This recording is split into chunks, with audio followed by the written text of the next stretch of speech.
Okay, so we're gonna get started. This topic that I'm doing today is a little bit different than the topic I was originally going to do about product market fit and marketing yourself, because this is a foundational topic, I think, for how to learn about this issue. And other ones I do will be more about marketing. I'll probably do that one next week.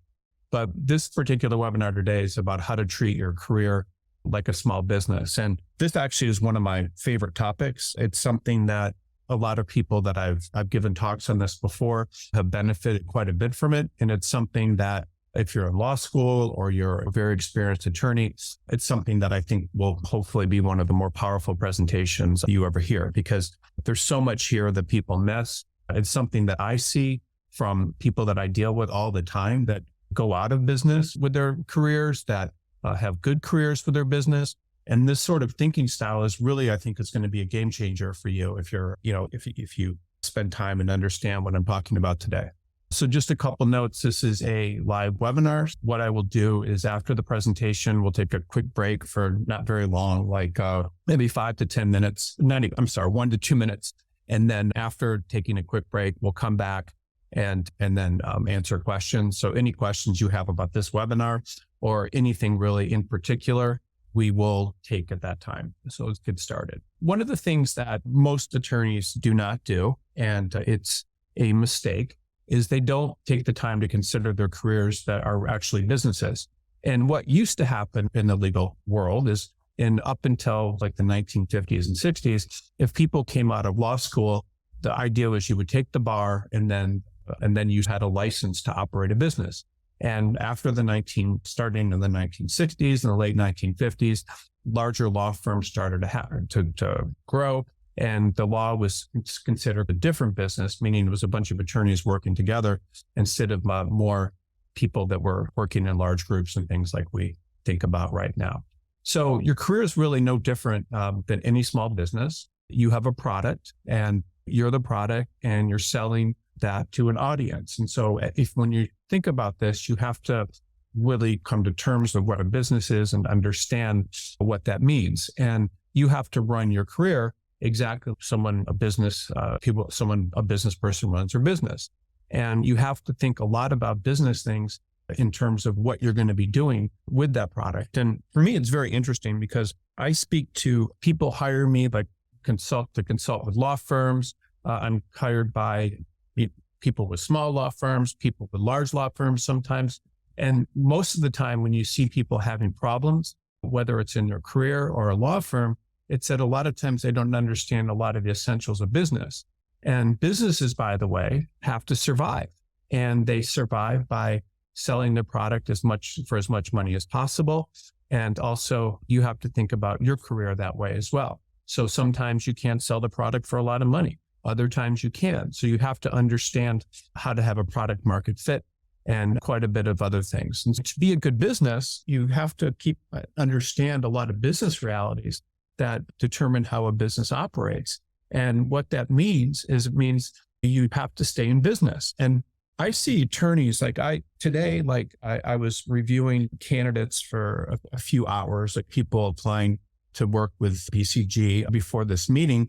And it's just fascinating. I see all these people whose career started at firms and in New York and things, and then within 6 months are out of a job and have been out of a job for a while. I see people that never get their businesses off the ground, that graduate from law school and don't have jobs. I see people that work for several years in a law firm or in-house and then go out of business. And so all this stuff about staying in business is hugely important. I was thinking today, if you're like a first-year associate or you're an experienced attorney, you have to be providing very good service to your employer or they will just replace you. It's really very difficult. I mean, it's no different when you go into a really good restaurant. A really good restaurant is going to provide very good service. And if it doesn't provide very good service, you're going to go elsewhere. If it doesn't have a good product, you're going to go elsewhere. So all this stuff about service and product that a business needs to do is very important. And I see this literally on a daily basis. I see attorneys that make very bad decisions with their career. Sometimes they make them not understanding the decisions they make. I see people all the time that are like, I want to do this practice area, And yet there's no one doing that practice area in the entire market that they're doing. And because it's just not good. I see people now that are trying to sell, that are trying to corporate attorneys and things in markets where there's no openings. I see people refusing to leave certain markets because they only want to sell their stuff somewhere. And companies make bad decisions that result in them going out of business, but people and attorneys all the time make very bad decisions with their careers. And sometimes they make good decisions, but a lot of times they don't. And it's very sad. And I want you to understand, like right now, how important like it is to understand this stuff, because if you understand it, you will have a good career. If you don't understand it, you're going to have a lot of problems and you're not going to know what happened. You're going to be like, why am I out of business? Like the other thing too, that's funny is you see a lot of people that are in practice areas that aren't marketable. Like they're in practice areas that aren't marketable. They might've been marketable a year ago, but then they say, oh, I want to make a minimum of $250,000 a year when there's no jobs. So sometimes you have to you have to price yourself like a business.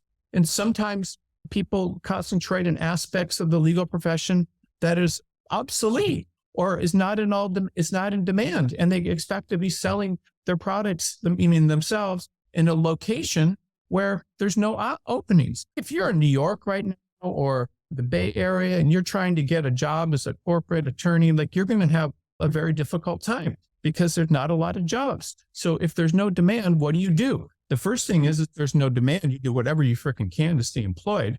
But many times it's just about how you package your resume. I do a lot of talk about resumes and how you package yourself. So many people are trying to say, hey, I do trademark, I do corporate, I do a little bit of litigation, and they put all that in their resume. That's like opening a restaurant and saying you do Indian, American, Mexican, and French food. That's not going to sell. People do not buy that, but people do this with their resumes all the time and they expect to get jobs. It's absolutely crazy. Sometimes people choose to work in areas where there are no jobs. They work in dying Rust Belt small cities where they used to sell lumber, manufacture lumber. They work in areas with no population. They work in practice areas where no one is ever going to hire them in that area because there's none of that work. And this is crazy. Sometimes people do things that are bad in their careers. Like they have some kind of crisis. They will, I don't know, like a company will have some sort of crisis. It will do something wrong and everyone will dislike it. And attorneys are the same way. You have to protect your brand as an attorney. So that's very important. Sometimes people get too old. And I'm not saying that in any way to be discriminatory, but just keep in mind, if a mall opens and it's selling the way things did in the 1980s or 1970s, it's probably not going to be in business too long. If a store opens and it's selling things that aren't continually being upgraded, that's a problem. So you have to think about yourself as a product. And sometimes people think, oh, I should only have to apply to a few firms to get a job. That is insane. That's like saying every company with a product should only have to try to sell it to a few places. And that's a problem as well. Hold on. And so that's a problem as well. So people do that all the time.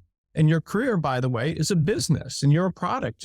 You have to think of yourself like a product, like it is a business. You cannot get too overjoyed with your ego and think, this is the kind of work that I do. This is the kind of money I should make. You have to think of yourself as a business. If a business, by the way, has a bunch of products that no one is buying, the first thing it does is it tries to find another place to sell the product.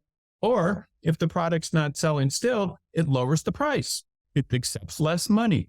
So you need to understand that a lot of these business principles will help you market yourself.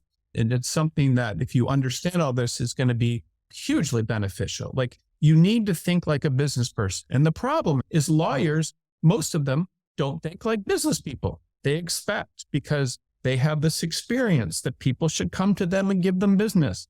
They expect because they have this certain pedigree that people should come to them and give them business. But people should respect what they do because they're an expert. And it's really dumb, but I'll talk more about that later. But the first thing I want to make people understand too, and I think this is very important, especially if you want to work for other people. I believe that working for other people is actually a very smart thing. And I'll tell you why. Think about your career and working for other people as a business. You'll realize that there's there's very few businesses, by the way, that offer higher pay for less risk than working for someone else in the legal profession. You get the ability, if you work for someone else, to often shut off work when you're not there. You get the ability to leverage other people's assets and clients and stuff as your own. And you get to be you have the ability to be part of a social network of people that are supporting each other, hopefully, and concentrating their efforts on one thing. And working for other people has a ton of rewards. They can be logical, financial, and other types of rewards. But when you're working for someone else, you're still in business for yourself. Your employer's taking the risk. If it's a law firm, they have to pay all of their staff, including their attorneys, on time. They have to pay for office space. They have to defend against malpractice suits. They have to buy insurance. They have to keep the computers updated. They have to think about it. There's so much work that they have to conflicts checks. They have to do all these things. The employer's taking all that risk. And another secret of working for other people is that you can take advantage of economies of scale and various inefficiencies. So if you go to work for a large enough company, for example, the company will be throwing off huge amounts of money with thousands of people, and you can claim your desired share of this compensation. It's the same thing with law firms. If you're in a law firm and you're able to become a partner, you're suddenly making money from all the work that associates are doing. And that's extra money. The associate might be paid 1/4 of what they bill out. And that's extra money that comes in that enables you to have much more money, use economies of scale. But a lot of times when I meet people at public functions and other types of things that are working for other people, they almost all universally tell me that they want to start their own businesses, that that's really their long-term goal. It's doctors, accountants, lots of lawyers, and everybody seemingly wants to start their own business. And to be honest with you, I can understand a lot of the reasons for that. But in general, I think it's very hard to understand, because when you meet people that have very little education and become fabulously wealthy, they rarely want children to follow in their footsteps. So a lot of times these are people that are first generation Americans that come over and start these businesses. And the first thing they do is they try to send their kids to the best schools. And then they want their kids to become doctors and lawyers. No, not always, but a lot. They look at that as respectability and being part of the right part of society and so forth. So that's important to them. And they want their kids to go to school and become professionals and work for other people. So this is the dream of people most of the time in other countries. And it's something that you should think about, because it's actually, there's a lot of reasons for this. When you're working as a lawyer for other people, or whether it's a law firm or company, you get respect. The stress is different. You get predictable income. You get the ability to learn with other groups of people. You're a different part of society. And all I'm saying to you that I want you to understand is that working for other people is something that some of the most successful people in the world want for others. And there's nothing wrong with you wanting that for yourself. You still need to think of yourself as a business, but it's very important to understand. And so a lot of Americans, by the way, are under a belief that it's better to work for themselves, and they stay fixated a lot of times on this throughout their careers. So when you're working for someone else, you're actually already in business. And working for others is smart. It can be a very shrewd choice for people. And it's also actually advisable in most instances, especially if you're an attorney, to work for others rather than yourself. And the reason is because you're constantly learning. Other people are supporting you when things are slow. You have tons of different reasons. But here's an example to think about that I think is pretty important. And this is an example that I talked about with numerous people. Now, if you have a company or a business and the business is doing $100,000 in revenue per year, that's no different than having a company that's generating $1 million a year and with a 10% profit margin. Just without getting into too many specifics in terms of business, what that means is that the 10% profit margin is actually good. This is, if you have a business, having a 10% profit margin is something that a lot of businesses don't do. They have less than that. So if you're making $200,000 a year, It's like having a business generating $2 million dollars a year. If it's 500, then that's like having a business generating 5 million. So without all the headaches, you're just getting paid. So it's actually very smart to work for others. And when you work for others, there's a lot less risk. Other people are risking capital. They're risking all this stuff and not you. And that's actually one of the big reasons that people want to work for others. And because the others people are taking the risk. And if you choose the right company or the right law firm, you can often have a ton of security. So a few years ago, I was meeting with a lawyer and was making a couple $100,000 a year at the time. And he was telling me how interested he was in starting a business. And the more I thought about it, the more incredible I realized that making what a salary like this is, what it's worth. And so he was talking about how he wanted to start one business after another. One of them was a winery. The other was an ice cream store or something. And the winery, I guess there's a dry cleaners was another one. And he just had all of these businesses. They just went on and on. And when I asked him what sort of profit margins he wanted to make, he said, well, at least 10%, which is pretty common. So just think about this. So in order to make $200,000 a year running a business, you essentially are going to need to bring in at least $2 million a year. And if a bottle sells at $5 wholesale, that means you're going to have to make something like 400,000 bottles to bring in $2 million. Or if it's $10, you'll have to sell 200,000 bottles. So this is something that I think is important to understand with a business, that it's very difficult running a business. And this particular person told him about this and he gave it some thought, and he's still practicing law today. So you have to think of, when you're starting a business or thinking about starting a business, why working for others is often a very good thing. And running a business is very difficult because most businesses fail, and almost all of them do. The statistics are something incredible. So there's different types of businesses. I know just in one area where I go out to eat all the time, I like to go out to eat there because there's always new businesses. They're just new restaurants. One closes and another opens up. It's the same thing in an area I live with clothing stores. They're just constantly going out of business, coffee shops. So most businesses fail, and it's very difficult to run a business. And I just want everyone to understand how difficult it is and some of the skills that are necessary to run a business as opposed to working in a law firm or a company. So a couple of years ago, I hired someone that became a world famous executive consultant. And I hired him to come in and he'd written books and done all this stuff. And so I hired him to come in and give me some opinions about how I should be running my business. And at the time, these businesses had over 700 employees.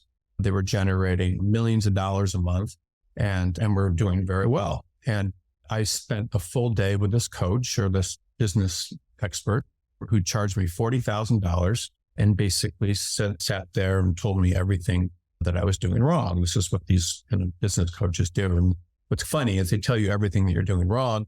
And then the next step is they're going to help you fix it, which is even more money, which I didn't buy onto. But when he was telling all this stuff, he had really good ideas. And I said to him that he would be a very good CEO. I said, if you know so much about running companies, why don't you try to go work it for a company and be a CEO or something like that? Because you have very good skills. And he had a good education. He was a commanding presence and all this stuff. And then when I told him that, I said it in a way that I was really pushing him for an answer. And he said something I'll never forget. He said, I could never run a real business. He said, I've never been able to fire people. I just can't do it. And so it occurred to me, of course, that I was paying this guy, what was it, probably $5,000 an hour. And he didn't even have the nuts to be able to fire people. And this is the kind of stuff that if you own a business that you have to do, and you often have to do it alone, you have to take on popular positions for the benefit of the company or whatever business you're working on. And you have to do that regardless of how it affects your psyche. Other things with the business, and again, I'm just telling this to you because I want you to understand what's on kind of the other side of all this when we start talking about your career specifically, but there are budgets, there's payroll, there's People get sued for stupid things, and the stress is incredible. There's so many things like this that come up when you're running a business. There's to make payroll, people make mistakes. You have to fix mistakes. You've got clients, you've got all this sort of stuff. And when you limit your business exposure to your career and working for someone else, you're often much, much better off. What I'm trying to say is that working for others is running a business. And so when you work for someone else, you still need to run yourself like a business. So here are some of the business realities I think that you should understand. So first, any business needs to have a marketable product. And this is one of the most basic and fundamental things of running a business. You don't go into any business without a product that doesn't have a product. They need something to sell. And this product actually needs to be marketable. It needs to be marketable for the price you're charging. It needs to have some sort of identifying characteristic that makes it valuable. And this means, that you have to practice area and practicing law in a way that it's marketable wherever you are. And meaning if you're in rural Michigan or you're in downtown Minneapolis, you have to have something that's marketable wherever you are. And you have to think about, what is your product? Who are you? What are you? What do you offer? What makes you different? Because if you don't look different or you're not offering something, then you're going to have a pretty hard time finding a job. I'll just be frank with everyone too, is that the only attorneys that consistently get jobs are ones that have a single practice area that they do. You can say you do 3 or 4 different things, but that's hiring someone to put carpet in your house and then asking them to do roofing too. It's just, it doesn't make any sense. This is what people do. And so there's lots of professions that are marketable in some geographic areas and others. And there's lots of different types of attorneys that are marketable in certain geographic areas and not others. And so an example, this is just a pretty simple example, but imagine if you moved to New York City and you said you were a cowboy and that's what you wanted to continually do. Does that make sense?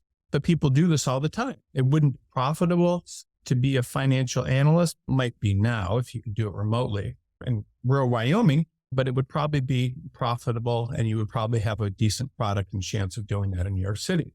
Regardless of where you are, you also have to understand that your practice area and the location you choose and also the practice setting is always going to be under attack at various points in time. So what does that mean?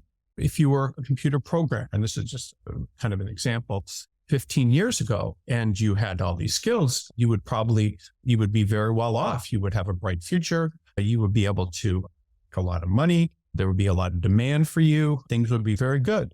However, a lot of these jobs now have been outsourced to India and Romania and other locations where they can be done more cheaply. And not only that, with AI tools like ChatGPT and all this sort of thing, now people are just having code written with that, and all of the work and things that need to be done before can be done by that. So that's not the type of thing that people would be smart going into at this point. It's not a sellable skill. So someone that's doing that, trying to make a certain type of money doing it, has to be careful. It's something they continue doing.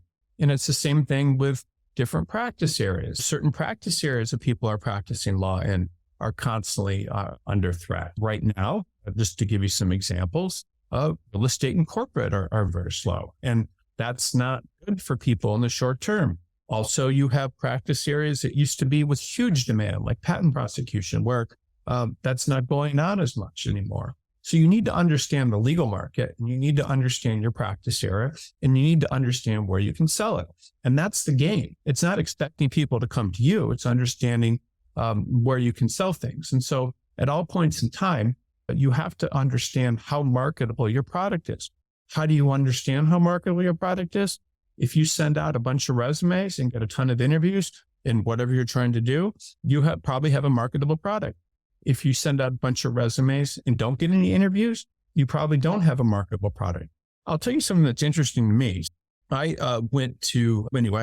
After I graduated from law school, I went back to Detroit to clerk for a federal judge. And so when I got into the last month or two of my clerkship, I started contacting firms in Detroit. There were only like 5 or 6 big ones that I was interested in. And then I contacted firms also in Los Angeles because I thought it would be fun to live there. And to my astonishment, actually, I probably applied to 10. I got some kind of screening type interviews and follow-ups with firms in Detroit, but none of them had, at the time, it was a very slow legal market there. None of them had any work. And so I didn't get any offers. I felt like I was a failure and there must be something wrong with me, even though I had this clerkship and had gone to a good law school and done well there. And I was from Detroit. There just wasn't anything going on. All of a sudden, when I sent my resume to Los Angeles without the bar, with no contacts there, never had been there. I thought it was like flying to Europe from Detroit. It's a big flight and everything. And so I didn't realize. But anyway, so I went there and there was tons of interest. And so it's just a marketable, there was more things to do there. And that's like, if anybody that's watching this, where are you marketable? Are you marketable in some graphic areas and not others? Who knows? But you have to have a marketable product. And then you also understand the importance of your brand when you're marketing a product. And what does that mean? That means everything in your career is going to have an ultimate impact on your brand. So that means how many places you've worked. That means the quality of your employers. That means your practice area setting. That means your practice area. That means the quality of your early decisions in terms of law school. It means whether or not you've been going up in terms of the prestige level of your employers or down. It means the size of your employer, the type of clients you're working at, all these sorts of things. And so you have to have a good brand and you have to think about your brand. You can't just make decisions like instantly and think you're doing something smart. Like a lot of people, and I'm not saying this is a good or bad thing, but decide to take jobs that they shouldn't take. They may work temporarily someplace. They may do this. They may do that. They may take time off to go travel. Who knows? But that's going to all have an impact on your brand. So you need to say, if I was buying this brand, what would I want to see? Would I want to see employment stability? Would I want to see the person moving up?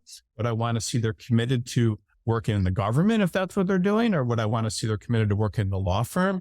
Would I want to see that they're well known and thought of? Who knows? All these sorts of things. The best brands of attorneys typically work in the most competitive markets. That's not always the case, but it often is. And often the worst brands can work in the least competitive markets. And I don't say that in a way to be hard on people, but it's much harder to have a competitive brand in a market where there's a lot of competition for what you're doing and the kind of work you are than others. An example.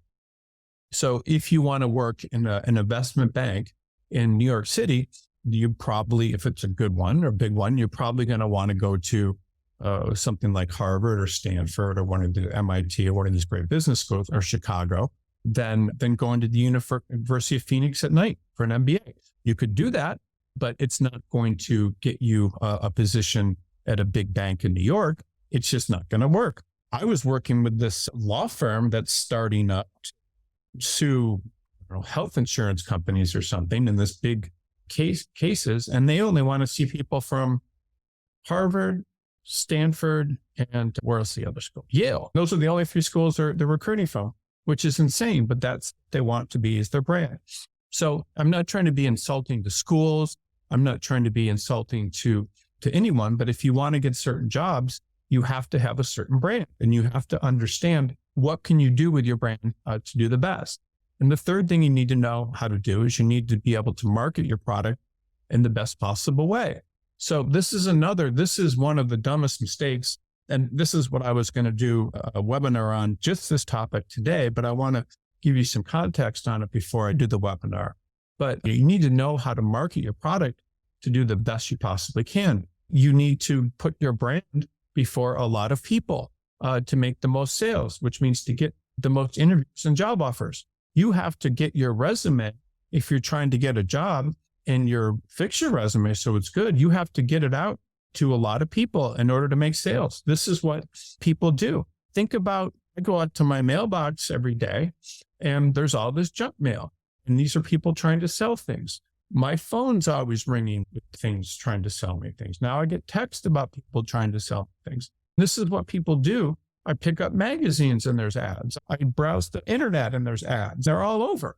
So this is what people do. They market themselves. This is what companies do. And you are a business and should be doing the same thing if you're looking for a position. And so you need to understand all of this and why it's important and how to really market yourself the most effectively. So this is the first part of this. And I apologize for a long introduction. The rest of this will go a little bit slower. But there's just a few points that I want to make each of these. But the first thing is, if you're going to have if you want your career to do well, you need to have a marketable product. And what that means, every business needs to have a marketable product to succeed. If it doesn't have a marketable product, people aren't buying, then it's going to have some problems. An example would be a video store where you used to go to get videos and then DVDs. That's not a marketable product. It used to be blockbuster videos all over the world, and there just aren't anymore. They're done. And think about that. The product just stopped being marketable and it went away. And businesses can sell all sorts of things, but what you're selling when you're trying to succeed is you're selling your business. You're selling yourself and what you do. And this needs to be something that you'll carefully manage all throughout your career. And you have to understand how you're going to sell yourself. There's nothing more important than understanding how you're going to sell your product. Okay, so it's important to realize that we're in the workforce. We're all like small business people, and we have a product that we're selling, and we need to follow certain rules in order to sell that product effectively. And what does that mean? You need to understand that your product needs to be very marketable, meaning you need to be able to sell that product in wherever market you're in. So I have a lot of family, for example, that's from Toledo, Ohio. And what they do, this is not mom, these are my step family. And what they do is they're house painters, and they do all sorts of kind of blue collar jobs, mainly like house painting and that sort of thing. And from the time I was 10 till I was 17 or 18, every time I saw them, meaning at Christmas and just various times, they kept telling me I should be a machinist. I don't even know what a machinist is. And they told me that they knew all these various machinists and how well they did being machinists. And he told me that they told me that one machinist had his own boat. Another one just was able to do their own home. And I guess being a machinist 40 years ago was a good job in the Midwest and something that a lot of people did. And the reason it was good is you could work for auto companies and other companies that were doing that work. And that type of work was very good in that part of the country. But today it's much more difficult to find those types of jobs. That wouldn't have been a good career path for me. And if I had chosen that, I would be out of business, meaning my business would no longer be working if I chose that. What do most machinists do, by the way, when they lose their job? They go out and they try to find another job as a machinist. This is what everyone does. They go and they will find another position trying to be a machinist, and they will do that wherever, in whatever city they want. They'll send out all sorts of applications trying to be a machinist, and that's just how it works. And work in an area where auto companies are closing and there's no opportunities like Toledo, they might wait a very long time in order to find a job. So I want you to understand this example, because this particular example is something that attorneys are doing and do every single day. If I look at 300 resumes, let me just say 100 resumes, what I will always see is I will see people trying to do something that's not going to work. Their product is no longer marketable. And then the legal profession, by the way, it's very difficult to have a marketable product and to keep a marketable product, because attorneys are only marketable if they're selling their services in certain types of markets, at certain types of firms, and certain types of practice settings. And a lot of people just don't have marketable products, but they keep looking for jobs that way. If you're trying to package yourself as different types of things, and I could talk about all sorts of practice areas. If you're like a insurance defense lawyer, and so I see this all the time. I see people on BCG saying, I'm a finance attorney, but I really don't want to do that anymore. I want to do IP litigation. Who in the world Why would someone hire someone marketing a product that doesn't even exist? But this is what people do all the time. They come in and say, I want to do data privacy. And yet they've been a real estate attorney. This is what people do. Or they might be a real estate attorney and trying to market their product to large law firms when they're laying people off and only want to go to large law firms in a certain city where there's lots of people. And that's not a marketable product. What people do when they lose a job, and what if you're unemployed, which you might be doing, or if you're having a hard time finding a job, which you might be doing, you're probably falling, and most people do, not all, or something that is not correct. You don't think about yourself as a product. You don't think about the market where you want to sell that product. And the idea is you can only sell what people are buying. You have to understand what you do and what you are.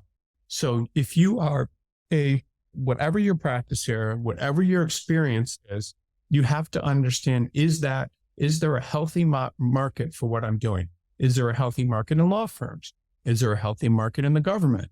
Is there a healthy market in-house? Where is the market for your product? Where is it? I remember I was talking to someone in academia, which I don't know is that important, but people come out with these PhDs in English and art history and anthropology and stuff every year, big schools, prestigious schools. And a lot of times they're competing. There might be 10,000 English PhDs, or I don't know what the number is. And there might be like 50 jobs being associate professor in college. So people don't think of themselves before they make certain choices. People don't think of themselves often before they go to law school. Is that going to make me marketable? What do I have to do to be marketable? What markets can I work in? That's a very common thing. And I'll just keep talking about some of this stuff, but people come out of like local law schools all over the country, and then they try to get jobs in these major markets where they're not trained, and that can be very difficult in a law firm environment. So you have to think about yourself as a product. And the idea is that when you're thinking yourself as a product, you only can sell what other people are buying. You can't, if people aren't buying what you're selling, then you have a problem. That's not good. And people do this all the time. You may be doing it. You're just sitting there and you're like, oh, it's really hard to get a job. There's no one's interviewing me. Or I had an interview, but they're not following up with me. If you are in demand, like if you have a good product, then people will be coming after you for that. And it doesn't matter, by the way, what people are buying. Like I see people all the time that think they have a good product. They think they have a good product because they went to a great law school and maybe they were working at a great firm, but work may be slow everywhere. And so that's not a good product at that moment in time. They need hunker down and try to stay where they are or do something. But sometimes people have products that people aren't buying. And this is a real problem. You have to think about your career and where you're going with it to make sure that you constantly have a product that's in demand. Like you have to be going. A lot of times people do things like they'll go to work in a big city, in a big market, the Bay Area, doing corporate, or New York or something or whatever. And then they get experience. But then as they get more senior and as the market contracts, wherever they are, then they start going home to a smaller market where they might have been from, where their skills and background is more in demand. And this is a game that you always have to be playing. You cannot believe that your product is going to be marketable forever. It's not. And not only that, but your product has to be better than other people in the market, meaning your experience, your everything that you're doing, like the way you look on paper. You have to think about yourself constantly as a product. What am I selling? Am I selling myself as a litigator? Am I selling myself as a plaintiff's attorney? Am I selling myself? What am I selling? And you have to understand what the markets, and a lot of careers, I see it every day, are trying to do things that people aren't buying. They're not going to buy. And you can watch and read articles and watch webinars that I've done, but so many people are trying to sell products that people aren't buying. They always are. They don't understand why they're marketable or not marketable, and they're selling things that people aren't willing to buy, or they're trying to sell it to people that won't buy it. I know this is an example of someone, just knew someone that was 12 months ago was in a field that was very much in demand. And not to get too specific about it, but the person was making $70,000 a year with no education. And basically now, if he continues doing this for a living, is going to be what his new profession, making minimum wage, which I guess is $12 to $14 an hour. This happens all the time. I used to have a student loan company. It was interesting. And I had people that were very good at calling people and getting them to basically refinance their loans and save money. Anyway, some of these people were making $100,000 a year with a high school education. Then the market went away. And when it went away, those same people, the best they could do was getting a position at Dairy Queen and stuff. And I'm not criticizing that, but in the area of the country that they were in, that was all the opportunity there was in. This particular guy that I'm talking about that was making $70,000 a year, which I'm not saying that's a ton of money, but it was a good position for him, goes into every interview and tells people he expects to make $70,000 a year. And there's no market for what he does. There's no market paying $70,000 a year.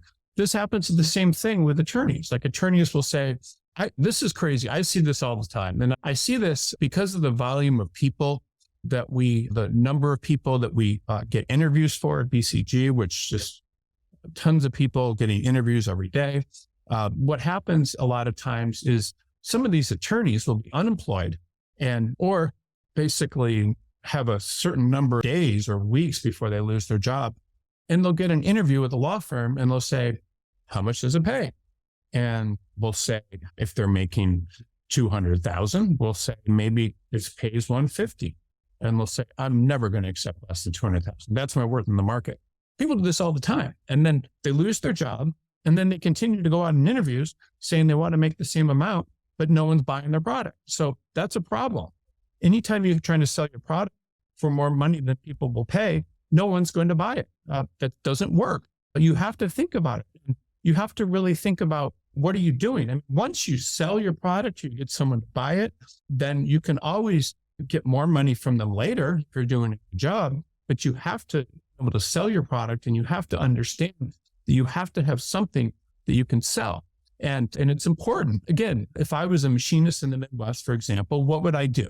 If that skill was not available in the Midwest, where hypothetically they're closing all these auto factories and so forth, what would I do? I would probably find other areas of the country where this was in demand. This is what you should do too. Meaning, I would say, where are they opening up new auto plants? I would maybe there's a new BMW factory going in Spartansville or whatever, South Carolina. Maybe they'll need people, but you have to think about where people going to want to hire you.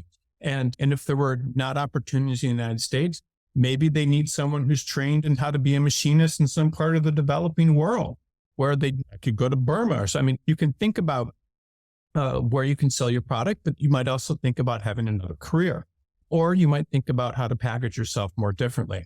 And this stuff, by the way, I want to be really clear with everyone. This is really important stuff. This is stuff that you're learning right now that most attorneys never learn. So I hope you understand everything I'm talking about now, because this is really important stuff. I think so I've recently witnessed something that I think is pretty remarkable that you can learn from.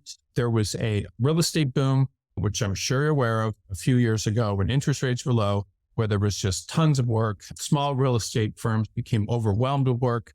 Companies were purchasing incredible amounts of real estate. People were buying commercial real estate. This generated a lot of work for real estate firms. Everybody was busy. Everybody wanted to hire real estate attorneys. Things were looking very good.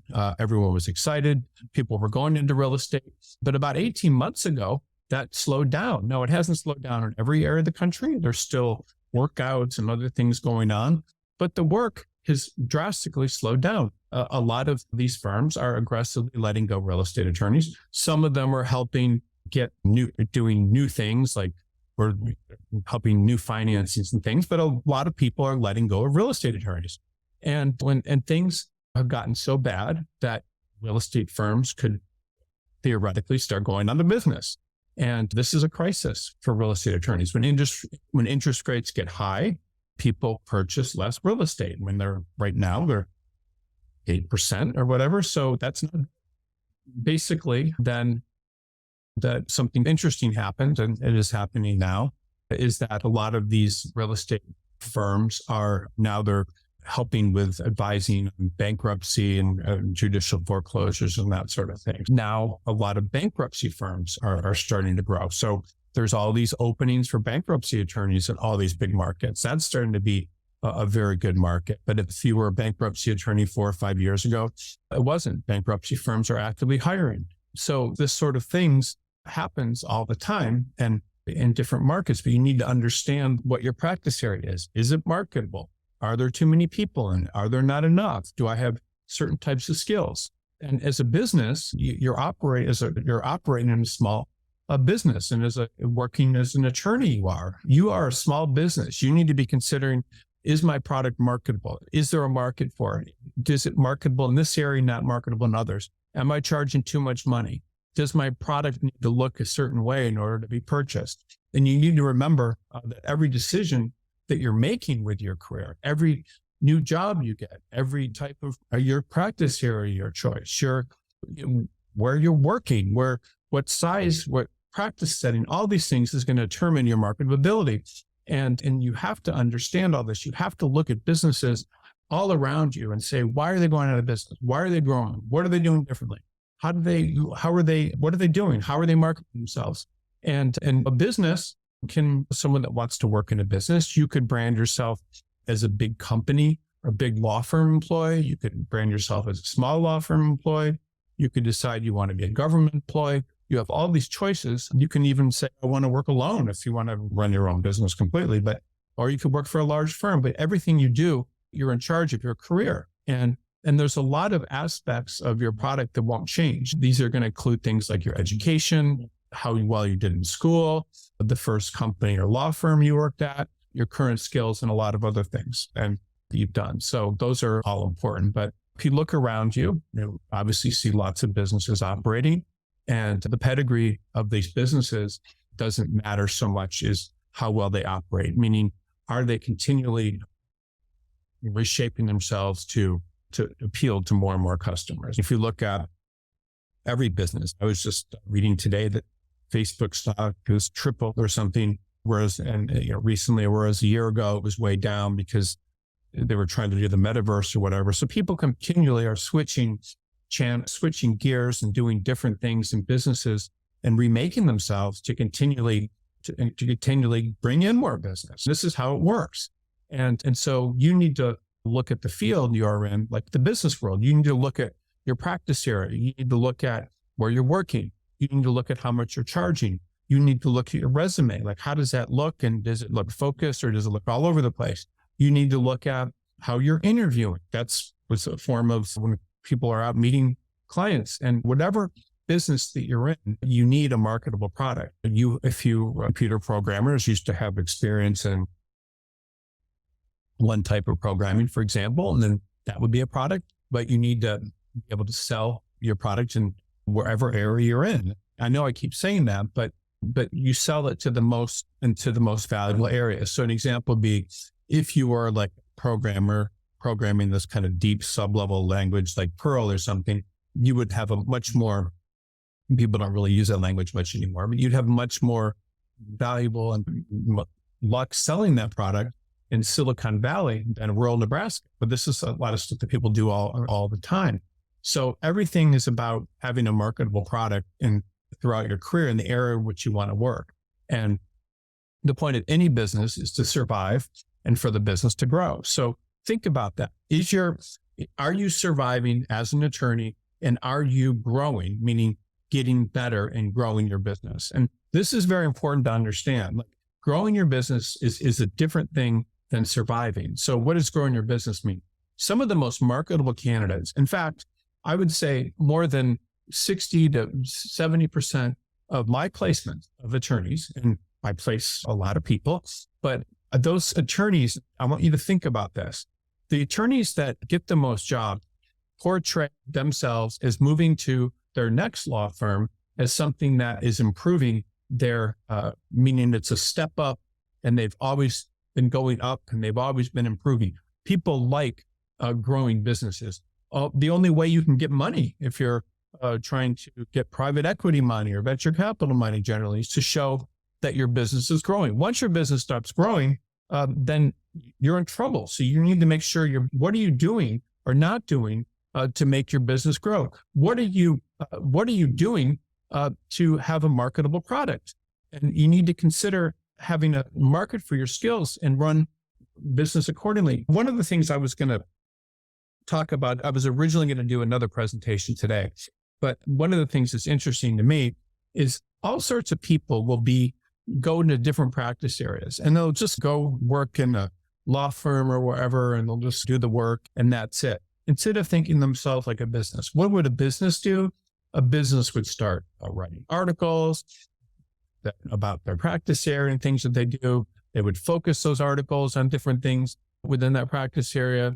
They would also go and, in addition to doing that, they would do things like post on social media about their practice area. They would get experience and they would do all sorts to get on the best, whatever cases or deals. They would run themselves like a business. And you have to run everything you do like a business. You have to figure out how to promote it. You have to figure out how to be seen. I've never heard of a first through fifth or year associate starting a website talking about their practice area and developments and stuff in it. Is that something you've heard of? I haven't, but that would be what someone would do if they wanted to run a business. I've never heard of an associate curating the news about their practice area every day and posting on LinkedIn and stuff about it. I've never heard of that. That's what they should be doing, but people don't. They don't run their careers like a business, and you think like that. So the type of work you do, if you are a salesperson, for example, of premium automobiles, you help companies sell premium cars. This is the kind of business you have. If you're an accountant, you help people deal with tax issues. And whatever you do, it's important to understand that your product likely has going to have a lot more appeal to the market in some areas at points in time than in others. It's very important to understand. If you're a business, your objective obviously is to get business, and the decisions you make are going to be very important, that to choose. So it's very funny, like all around the country, there's some of these practice areas where not much is going on, and frankly, not much has been going on for a long time. And some of these practice areas include things like railroad law, which actually used to be very popular, and now it's very antiquated. So that's an issue. Corporate work was incredibly in demand a few years ago. And then again, very difficult right now. And then it goes up and down. So corporate's another example, a very risky this area to be in, by the way, because it goes in spurts. And what happens, it's very sad, actually. As corporate slows down, typically what happens is people go into corporate right when they're in law school, then the market crashes and they go to work at firms and they lose their jobs, or they're at the firm for a year or two and it slows down and they lose their job. If you were a company going into that, it could be very dangerous. If you go into bankruptcy, now it might be an idea, but then when the economy gets good, that will slow down again as well. So these are all business choices. And the point is that you need to have a marketable product. You need to understand what that is. And what is a marketable product? What practice areas are growing? Where is there a lot of opportunity? What type of practice areas do people from my law school and background go into, and do they succeed? I tell people all the time, I've seen like a great practice area, like in Los Angeles, is personal injury law. There's tons of demand. If you want to be a personal injury lawyer, I know people that were at Harvard Law Review started personal injury. It's a smart decision. There's plenty of work. It's amazing. Or family law, same thing. Plenty of work. Practice area. These are practice areas. There's certain practice areas that you have to look at, and you need to look at your career, regardless of what level you are, is where's the most opportunity for me. So the geographic area you're in is important. Is your employer busy, and are you selling it to the right person, or is it very slow?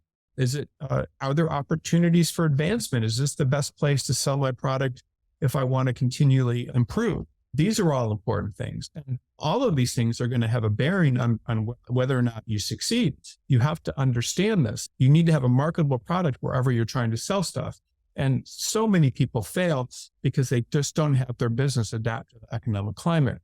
And most businesses out there end up failing. They just don't adapt. So it's very important just to understand, like, how marketable is my practice area? How marketable is what I'm doing in the market that I'm in?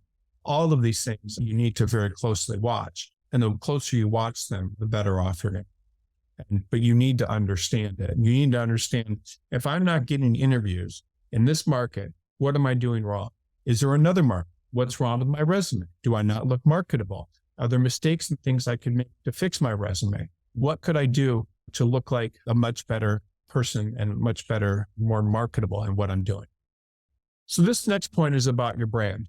And brand, of course, is very important. Obviously, fast food is one type of brand compared to a Michelin-starred restaurant, but brands are very important. Every profession that you work in requires a brand. And being an attorney, you will have a brand. You can use the brand for one thing or another. Politicians have brands. People have brands. All lawyers have a brand. And the type of brand that you choose and the quality of your brand, meaning compared to what other people in your practice area are doing, is going to have a major impact on what happens to you. What does that brand mean? Every attorney in every law firm has a brand. I talk to attorneys all the time who say things to me like, the firm said my brand's suffering, or did this and hurt my brand. And so you need to maintain your brand. Think of how quickly brands go out of business. So I read the news every day, and you read that the New York Post, somebody said something and then they lost their job and careers. I heard someone the other day said something negative about the Palestinians or something, and that was a little too over the top, and they lost their job. You have now people on different sides of the issue, and it's hurting their brand. Like think Rashida Tlaib or something, censored. So everything impacts your brand. Everything you do impacts your brand, and you have to be very aware of it. And every brand has different attributes, and over time, based on what you do, you're going to have a brand. So think about this brand, because what does your brand represent? So all of these things, like what is a marketable product, learning about that, but then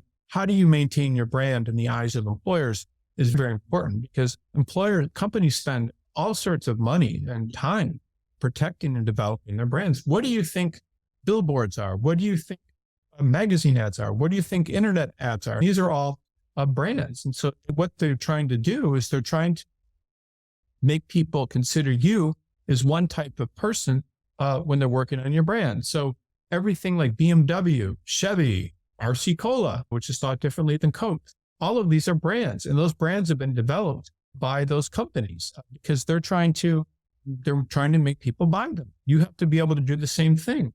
And the brand is developed over time, like the places you work, your practice area.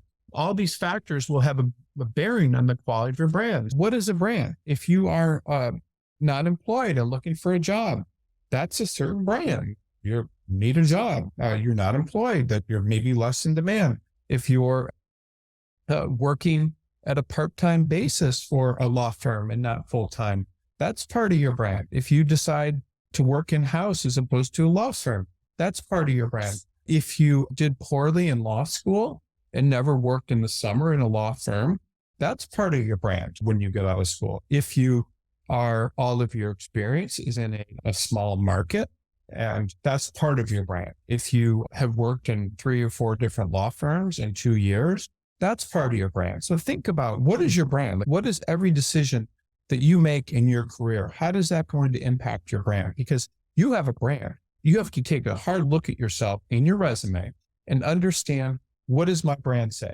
Is my brand saying one thing or is it saying another? And you have to understand what decision, if I make this decision, what is going to happen to my brand? Because that's what law firms are looking at.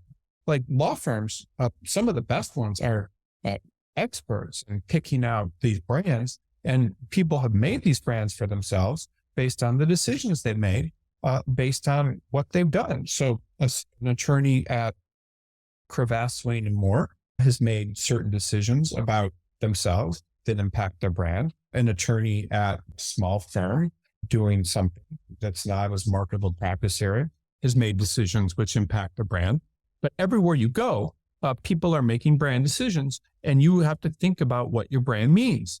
And if you have a very good brand, of course you can charge more money. And of course, you're probably going to be in more demand. So you have a brand and you need to really understand, what does my brand say? What does it say now? And what do I want it to say? So you have to be very careful about what you do to have a brand. You have to make sure that your brand is managed, that your decisions are around the brand, that you have a focus, all those sorts of things. And you need to understand, how is your brand going to be viewed by potential employers? What is going on? What are you doing to make sure that employers think your brand is the brand you want them to have? Do you want to be seen as a super aggressive, person that sues car makers for lemon law things and the best in the world at that? Or do you want to be seen as a tax attorney that's very good at something? What does your brand mean? So you have to think about, what does your brand mean and what do you want, and ensure that you manage your brand the best you can. Now, I have spent my entire career writing articles and giving talks about how to manage your brand. So you can, if you look on BCG, you will see all these decisions and all these things you need to do and what you need to do to have a good brand. But you need to constantly be aware of this, because if you don't create a brand that means certain things in the market, someone else will create your brand for you. And that's not good.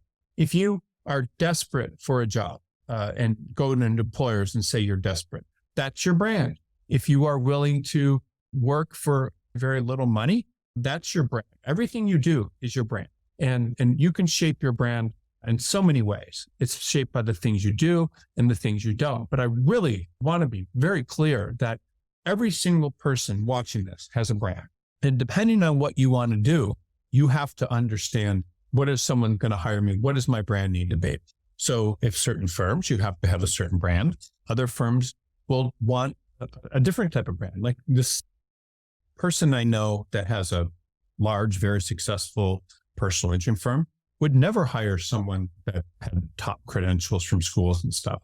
They want to hire people that are willing to work for very little money because they feel that that's the kind of people they want doing the work, because they're more likely to stay around. So sometimes not having a great brand that may not be is good. It can, there's just, but you have to understand what your brand is. And your brand right now, the way people view you, the way law firms view you, the way everyone views you is shaped by the type of companies and law firms you work for. That's one of the things about the brand.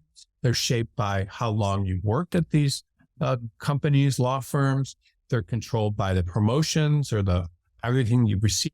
They're controlled by any rewards you've received, what things you made, cases you've worked on, things that you've contributed to, all these things, your enthusiasm for your practice area, all this stuff is your brand. And so you need to take, what can I do to make my brand better? Do I need to give more talks? Do I need to post more things on social media about my thing? Do I need to go out and meet with more people? Do I need to work with certain people in the firm? Do I need to be in a certain size market? Do I need to do all of these things? All of these things are going to impact your brand, and people will talk about you in a certain way. When you become an older attorney, people will even say, this is a brilliant person in this practice area, or this person does everything, or this person has had their ups and downs. You're going to have a brand. And so your brand, what does your brand mean? And are you going to protect it? One of the things that that I tell people, and this is a very important point, bad things will happen to people. People may have been drug addicts or have problems with alcohol. People may have been fired from jobs. People may have been, fired for doing something that was bad. People may have gotten divorced and gotten their wife filed a restraining order, their husband filed a restraining order. All of these things that you do, some of them you have to be very careful. It's not a good idea to go into, to make people aware at work of your personal problems. If you make them aware of drugs and alcohol problems, of bad things that have happened to you at other places, all of these things, if you make them aware, that will be your brand, because people will associate you with those sorts of things. You don't want that unless your brand is getting sympathy from people or seeing them like someone that's overcome issues. You do not want that stuff to be your brand. You want to create a brand for yourself. So no, you do not tell people in your existing employer or let it be known that you've done certain things. You do not go on to Facebook or Instagram and post pictures that are going to put your brand into questioned by your employer, or even to make it private by your employer or by other people. You need to watch your brand very carefully. And there's all sorts of things that impact your brand. Everything you think of that you can think of is going to impact your brand. The brand of certain businesses is different than others, but they have their whole everything about a company is about how their brand's seen. BMW is like a driver's car. Mercedes are well engineered. Volvos are safe. The brands that succeed have a certain space in people's heads. And so a lot of things, this is very common. This is, you are not by any stretch of the imagination abnormal. But what I see a lot of times is resumes of people that move around every 1 or 2 or 3 years. You can look at a resume of someone that has 30 years of experience, and every couple of years they're moving. That's what happens. Or you can look at an associate that's 5 years out and has worked at 3 firms, and let's say it's each an hour and a half, 1.5 years or whatever, and then moves again. That's your brand. So your brand will say, this person gets here, they never commit, they leave. Is that what you want your brand to be? You can make that your brand. It's fine. But that's going to make people scared of you. It's going to make them think that maybe you are leaving because you're not doing a good job. Maybe you're leaving because there's problems with superiors. I don't know. Or maybe you're leaving because you just like the attention of looking for a new job. Who knows? But that's going to be your brand, and people are not going to trust you as much. If you do the opposite, like you stay at a firm for a long period of time and you can be trusted and remain with the same employer for a long length of time, then that will actually help you too. I see candidates that have been the same firm for 8 or 9 years. And a lot of times they'll ask me to help them get a job at a couple of different places. And those places will call up and be like, yeah, we know this person. We love them. They know their reputation, and we'll treat them a lot better, frankly, than people that have been moving around, because they like that. And they know that the person's able to get a reputation in an employer. It looks like they're able to stick around. Now, I'm a recruiter. I place people, and obviously I make money when people leave jobs, but I'm telling you, I'm going to be very clear that you do not want to move around too much, because that's going to impact your brand. If you stick with someone a long time and you do your best, that's better. Would you want to marry someone that's on their 4th marriage in 6 years? Is that a good idea? Would that make you feel like it's probably going to work out? Or would you rather marry someone who was in their first marriage for 25 years? You just have to think about these things. And again, I love this. I love when people can do this. People will start at small, not very prestigious firms and jobs. And then over the course of several years, they will move on to more important firms or more important jobs, even though they're moving. And that's good. They'll get the reputation of someone who's always improving. That's a brand too. Like you're going someplace, you're getting very good at it, and then you're hopefully outgrowing that place because you're working so hard and want bigger opportunities. People do this all the time. They'll start off maybe being a litigator at a small law firm where they're representing primarily individuals or small companies that are sued. And then they may move to a little bit larger firm where they're representing bigger companies, and then maybe even bigger companies. And by the time they're done, they're one of the most prestigious firms in the city or the market that they're in, working at a higher level. People love seeing people improving as opposed to just moving sideways, down, whatever. That's good. If you are rising, that's very good. If you stick with a law firm and work there as opposed to going into other practice settings, that's going to be your brand. All of these things are going to have an impact. And so just understand that everything that you do is going to have a major impact on your brand. You're going to shape your brand by the choices that you're making. And it's important because it's going to make you marketable. Were I trying to build a brand as an attorney, I would do everything I could to let people know what I did and why I was good at it. I would try to find a specialty. I would try to be seen as providing inside of a law firm incredible attentiveness and customer service to the people I was working for and my clients. I would continually refine my experience so I looked like an expert in something and had something to sell. All of these decisions that you need to make. And if you make them and you make them well, it's going to change the course of your life. It will change everything, because very few attorneys are cognizant of their brand. Most of them just let them go to all hell and don't think about what they're doing. Most of them, when I say most of them, 90%. So why don't you be part of that 10% and understand stuff about your brand and having something that's marketable, like a marketable product that has a brand. So what is a marketable product and what isn't a marketable product? What do you have that's marketable versus not marketable? It's interesting in the law firm world right now, there's some things happening like healthcare is very marketable, even senior people. But most of the time, there's certain rules that apply. But as an associate, you're marketable basically if you have experience in a certain practice area and that practice area is busy, pretty much when you're marketable. Or if you're trying to go to a market where there's not a lot of people like you, but there's a demand, you're marketable. But as a partner, you're typically marketable if you have business. And so you have to understand, but you're also marketable in certain practice areas right now, like healthcare, where there may be more demand. But the point is that you have to understand your brand and what it means and have to have marketable product. Now, this is probably the most important part of this presentation, once you understand that, because this is something that almost all attorneys get wrong. I don't understand it. I've been talking about the importance of this for a quarter of a century. Some people understand it, others don't. People that understand this, once you've made your resume and your brand, and you make yourself look like a marketable product, and you create a brand for yourself around something, you're going to do much better. And when I talk about brand and so forth, the reason this is so important is, I don't know, a couple of weeks ago, I was in Seattle at this really cool Dale Chihuly Museum, and we were having a dinner there. But anyway, I was sitting next to this attorney that has a huge book of business and is paid a guarantee of $7 million a year at the firm he's at. That's his guarantee. And he makes more on top of that. So there are people in the legal profession that get these sort of guarantees. If you understand this stuff, you can do very well. What is his brand? His brand is, I do work with mergers related for middle market companies, not huge companies, not small companies, middle market companies. That's it. And I do it cheaply, doing this and staffing it this way. That's his brand. Very good. And he went to good law schools and things.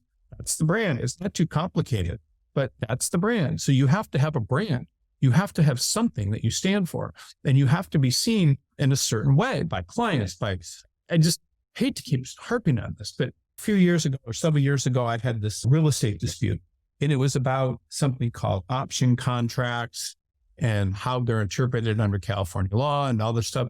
So I was looking for an attorney to do it. I searched and I looked for articles and I only found one attorney in all of California that had written anything about this. And he only wrote a 500-word article, but that was the only person that seemed to know anything about it. And so I called that person. They flew down to Los Angeles from San Jose or wherever. I met with them, and that was the attorney that I didn't ultimately hire because we didn't agree on the fee, but that was a person I ultimately went after because that person had created a little sub-brand for themselves based on the information. So just think about you. Is there something, if you do patent law, I've seen patent attorneys one time. I saw some guy that was doing something weird, like laser glass etching patents or something. Great. That's the only thing he did. That was his brand. And there was a big firm in Texas or a small firm in Texas that did type of work. He got a job with him. So you have to think, what does your brand stand for? And you'd also been a partner at a big firm for 20 years. But you have to understand your brand. So this next part is, how do you market yourself to succeed with your brand? So if you're an attorney, this is hypothetically $100,000 a year, and you're billed out at $200 per hour, and you're expected to build 2,000 hours, that number means this small business is generating $400,000 a year, but you're netting 100, which from a business standpoint actually isn't that. It's 25%. But as a legal recruiter, I'm actually very surprised that I'm not surprised that attorneys want to go to the firms that pay the most money and have the most prestige associated. This is what everyone wants to do, by the way. It's crazy. I will call up a attorney with 25 years of experience at a very prestigious AmLaw 100 law firm and mention that there's an even more prestigious firm that might be interested in them. And all things considered, most people are more interested in every stage of their career of working at a more prestigious. I don't know why that is, but it's just how it is. Someone wanting to go sell their skills at a large law firm or whatever the firm is that pays the most money is a business decision. And as an attorney, most people, not all, but a lot of people are very concerned with how much money they make. They're also concerned the amount of money they make increasing. You would also like a percentage of the amount of money you're getting from your billings increasing. If you generated $400,000 from your work, you would much prefer to get $200,000 than $100,000. It's just how it works. And you would also want to earn more business, more money as the game goes on. But everything that happens to you in your career is really the result of you selling your product in the marketplace for as much money as you can. So there are law firms, I place people in them, that will pay associates 50% of the collection of their billings, which is much better than getting a salary that's predictable. There are places like that. There are firms that will pay you a lot of money, but that's all influenced based on the brand you have. So if your brand is that you do workers' compensation lawsuits on behalf of claimants, or you work on behalf of claimants, that's going to have an impact on your ability to work in certain types of firms, do that work or don't do that kind of work. So you have to think about that. And all of the money you receive is based on your brand. And that's it. You could start out as a clerk in a law firm, and then you could be earning $1 million or more per year after starting as a clerk in the same law firm that you started. But many people, this seems like it's not true, but it's this kind of thing happens all the time. And people are able to do that because of how they market themselves and brand themselves. And so this final part of this presentation, we're almost done, is I want to talk to you a little bit about marketing. And this is what I just don't understand that people don't do better. Every week I talk about how to do it. This is hugely important. It's the most important thing that you can do. It's the most important thing you can learn. I was at a webinar once, or not a conference, and this guy was talking about how to make money selling information products, like, for example, charging $300 or $500 to take place to participate in this webinar. But the guy said something I'll never forget. And this guy's a very well-known marketing exec. He said, it doesn't even matter what you're selling. It just matters how you market. And it's interesting. And there's some truth to that. So marketing is all about how you package yourself, what you say, and the value that the market perceives you to exist, and then how you actually go out to market. The point of this is call it essay presentation. It's just to make a few points. So when you market a product, you need to appeal to people on an emotional and then a rational level. People want to deal with people that are like themselves, and large companies and large law firms tend to prefer certain type of people. Same thing with small law firms that serve different types of clients, like large or small. And most of us want to deal with people like ourselves. So your product is going to be accepted in some others, not others. So I was looking at a girl this morning that was in Nebraska at a decent firm and wanted to go to Washington, D.C. I do not think that will work out for her. She's practicing family law. She's practicing insurance defense. She's practicing trust in estates. It's not going to work. Again, this is something that kind of was interesting to me when I was clerking for this judge I talked about earlier. I got to see different trial lawyers come into court. And I also spent a year when I was in law school. I wrote a book that you can't find anywhere because it was horrible, but writing a book about personal injury attorneys and made a similar observation that the most effective people were nothing like firm attorneys. Most of them didn't go to top law schools. Most of them had a little bit of a chip on their shoulder, but they knew how to market themselves. Like they were hugely skilled at marketing themselves and to their clients and to making people think they were advocates and to jurors, and they were flamboyant and they were able to get out there and market themselves, do very well. And these people are all over in every small town in the country. I went to visit attorneys in small towns. I would be driving into the city and the only billboard would be for them, and it's marketing. And it's significant is that in small towns, it's about marketing, and they market themselves to all of the local clubs and bar associations, and they meet everybody and they're marketing their scene and they're out there. And the same thing happens in large law firms. And here your marketing is basically trying to get market people are there. But the marketing component of what you do as an attorney is really the most important thing. Like, how are you able to market your services? Are you able to get clients? That's marketing. Are you able to market yourself and get into the right firms and places you want to? And how you market yourself and you package yourself and then market yourself is hugely important. It's what I do. So what do I do? Here's what I do for candidates. This is just a little bit about recruiting. It's not that big of a deal. Now, this is the point. So people come to a recruiter and they want a job in a certain practice area, in a certain location. And so most of them and most recruiters will be like, okay, here's my 2 jobs that I have, or here's my 1 job. And if that doesn't work out, you never hear from them again sometimes, or you may hear from them in 6 months when they have another one. But what I do is, and I've always done, is a marketing operation. Identify all the places that like people like them. I have jobs and help market them and get them out there. And I make sure the resumes look good and provide them a lot of places. And then get them. So that's the big deal. But for every week, because of this marketing to places that don't even have openings, that are just strong in their practice area, or have interviewed someone from us in their practice area 3 or 4 months or years in the past. Every week we make placements like that, every single week.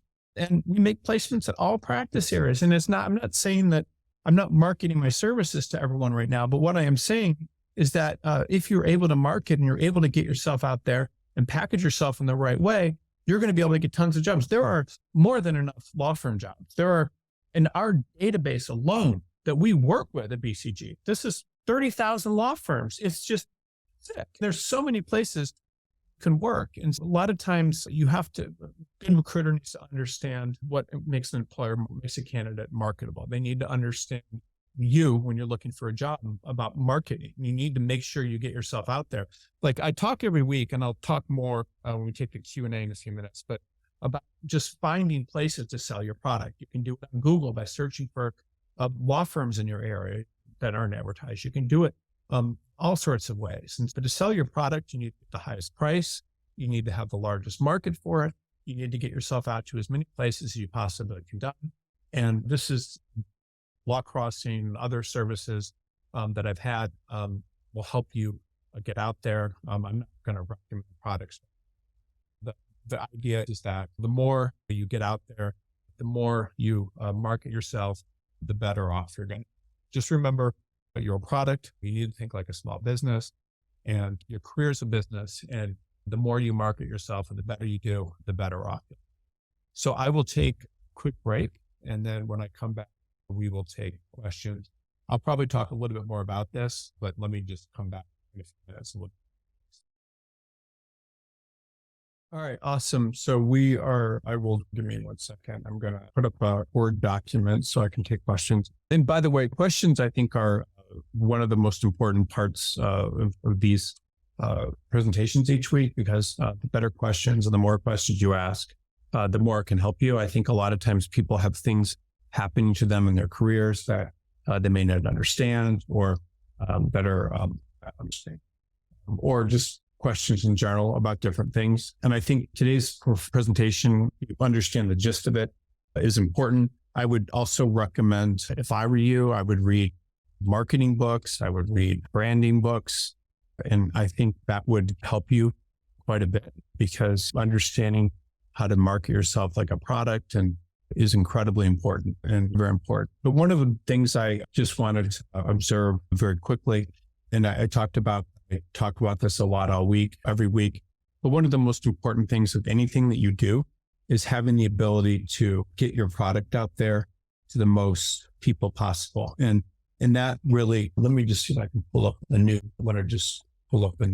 thing here for it real quick. But what that means, look at that, is what that means is essentially having the ability to find as many places you possibly can to work. So there are all sorts of lists out there that you can look at. There's chambers of BCG has lists, there's US News, but also one of the most powerful ways to find places to market your product, regardless of where you are, is just using Google. If you were like a family law in Lexington, Kentucky, you could just say family law firms in Lexington, Kentucky, and just do things like this. And I'm just giving any area of the country that you're in. You can do these searches and you can find places and look at all this. There's just all of these different places that you can work. And this is maybe not the biggest area to do that, but you'll see all these sorts of things. If you do family law firms in a bigger city like Madison, Wisconsin, you're going to see lots of places. So the point I'm trying to make to you is that there's so many places where people can work, and people don't have, a lot of times people don't understand the size of the market and how many opportunities are out there. And there's lots and lots of places you can work no matter what you do. And so just understanding this one fact it will help you. And you need to, when you're looking for things, you need to look at this. This is 1 for 20 and it's saying many results. And so every practice area that you're in, regardless of what it is, you have a huge market of people that you can apply to and work for. How would you, if you wanted to apply to Murray All Office, what would you do? You would go here, you would send him an email or whatever. And this is how people get jobs. It's very effective. And look at this guy. He went to Yale University. And this is just he does drunk driving and divorce law. It doesn't matter, by the way, where you went to school or any of that. There's plenty of jobs out there. So I just want to encourage everyone to understand when I talk about marketing, I'm talking about how many places, where you market yourself to, getting yourself out there to as many places. I mean, obviously you have a brand, but at the same time, the most important thing that you can do for yourself is to make sure that you're finding the largest possible market for yourself that you can, and getting yourself out to as many places. And marketing is very important because you may market yourself to 200 law firms, and then out of those 200 law firms, one of them might make you an offer for 50,000, just hypothetically. Two of them might offer you 75. One might offer you 125. Another might offer you 150 with percentage of all sorts of things can happen. So in order to really get the best deal for yourself, you need to do whatever you can to market yourself, and to market yourself to as many places as you possibly can. Because if you do a good job with that, it's going to help you quite a bit in getting yourself out to as many places as possible. And marketing yourself is huge. And I bring all this up just because I see so many people not working. I see so many people not getting jobs. I see so many people working in jobs that are beneath them and all sorts of things. And a lot of times the reason for that is because they're just not marketing themselves properly. Honestly, it's so easy to get a position. When I say this, I'm not joking. It's so easy, no matter where you are, wherever you are in the country. Like, there's so many places you can work at. You can, if you apply to, look at this, like this, another family law in Wisconsin, regardless of your practice area. If you're in corporate, regardless of whatever practice area, so you could say in Google, it's corporate law and corporate law firm in what's another area. I talked about Toledo, Ohio earlier. So Toledo, Ohio, which frankly, not one. Oh, look, BCG, best corporate law firms. That's cool. I like that. But that's what's supposed to happen, by the way. Glad that happened. But you can see here, look at all these corporate law firms in Toledo, Ohio, all these places you could apply to. So all these corporate attorneys out of work, like saying, oh, the market's horrible. Like, you can apply to all these people. Some of these people are going to need help. Like these guys, Bryant Legal, this is what you do to get a job. And no one does this. This is like the most basic freaking thing you could possibly do to find a job, but no one's doing this. And again, there's plenty of jobs. It's not, there's plenty of places you can work. Most of these people never have anybody applying to them or coming to them, because this is how you'd have to find them. And just a quick word about Google, and then I'll go away with this discussion. Like, lists, wherever you get them, are usually kirked by someone that wants, for whatever reasons, right? So by someone, and it costs money to be on. I'm not going to spend too much time on this. I want to answer be on. So not always. That's the way. Google finds every single law firm in the world, law firm out there, and allows you to search them. And you can, allows you to find them. And the reason I'm spending so much time just talking about this is because so many people don't get jobs. So many people take jobs that are beneath them. So many people don't look into the market the way they should. And this is extremely important. if you want to get ahead or just stay ahead, because there are always jobs, always tons of jobs. If you apply to a solo practitioner and you say, I want to do patent law with you or whatever, then they'll, no one applies to them. They may call and say, hey, I have all this extra work. I could be doing this. It's just not, what you need. Okay. So anybody wants to ask follow-up questions like that or see searches and things, I'm happy to do them. I just want everyone to understand this is out there. Okay. My brand should be good, but it isn't. I graduated from top 10 law school, but not getting into big law firm as a summer associate job. I started off as a smaller market as a summer associate and returned to graduation, only to lose my job a few months in when the firm cut my practice area. I went to a bigger firm that specialized in labor and employment, and then I lost my job again just 6 months in when a partner threw me under the bus. I'm not ready to give up working in a law firm, but it's been a rocky start. It's working on getting barred in a nearby state. I want to get back on the horse, but I feel very discouraged and damaged. What do you recommend? I'll roll back into. Okay, it's a couple points. You're 26, maybe you're 27 years old. You can run for president at the age of Biden, or president at 81 or whatever he has, president 81. So I've placed attorneys in their late 80s. You're 27. You have 55 years left in your career. So at least 55 plus years. Let's say 55 plus years. That's pretty long time. So once you get started in your you can labor employment or whatever you want to do, it sounds like that's what you want to do. Then you'll be just fine. You can make plenty of mistakes. If you make them for 10 years, you're still going to have 30 years left or 40 or whatever years left in your career. So you're fine. There's absolutely nothing to worry about. And as a matter of fact, you actually might be in pretty good shape, because a lot of people go into labor employment at big firms and then they don't advance. A lot of them do, but a lot of them don't. And they have to start on the ground floor like you are. So here's some options you have, which you can do. You can make a lot of money doing. You learn how to do it. You have defense. And it sounds like you want to learn from a larger firm, which is fine. That's what you want to do. Large firms typically the largest firms do class action defense. There's a lot of money defense. And smaller firms defend small employers, whatever. But I want to get back to your brand.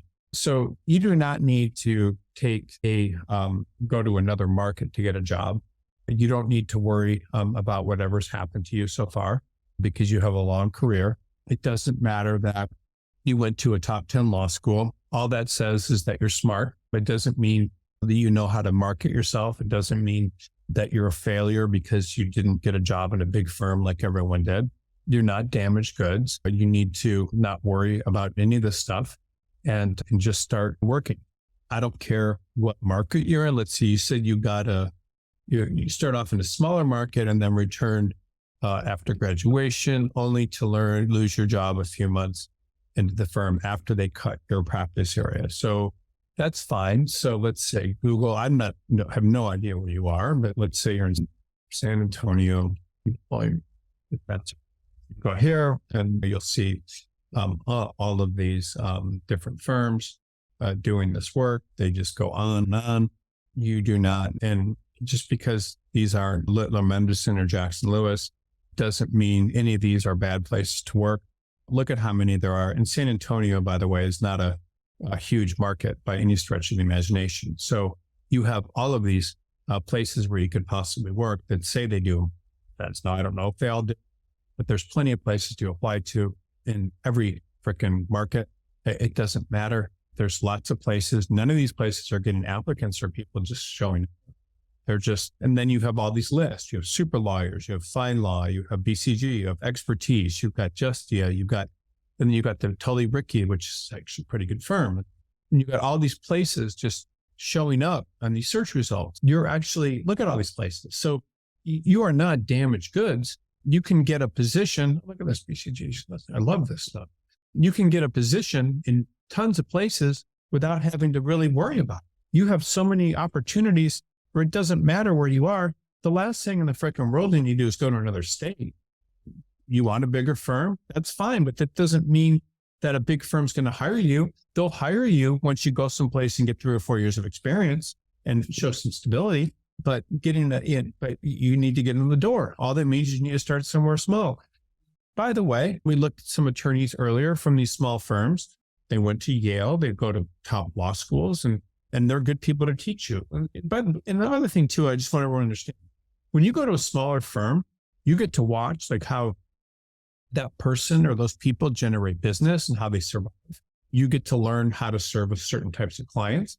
You learn a business that you can repeat and do yourself if you want, or you just become very qualified in that area of the law and you move up later. There's an interesting thing too that happens, and this is just so everyone understands how it works when you're trying to market yourself and move to bigger firms and move up. Patent attorneys. So patent attorneys are flat.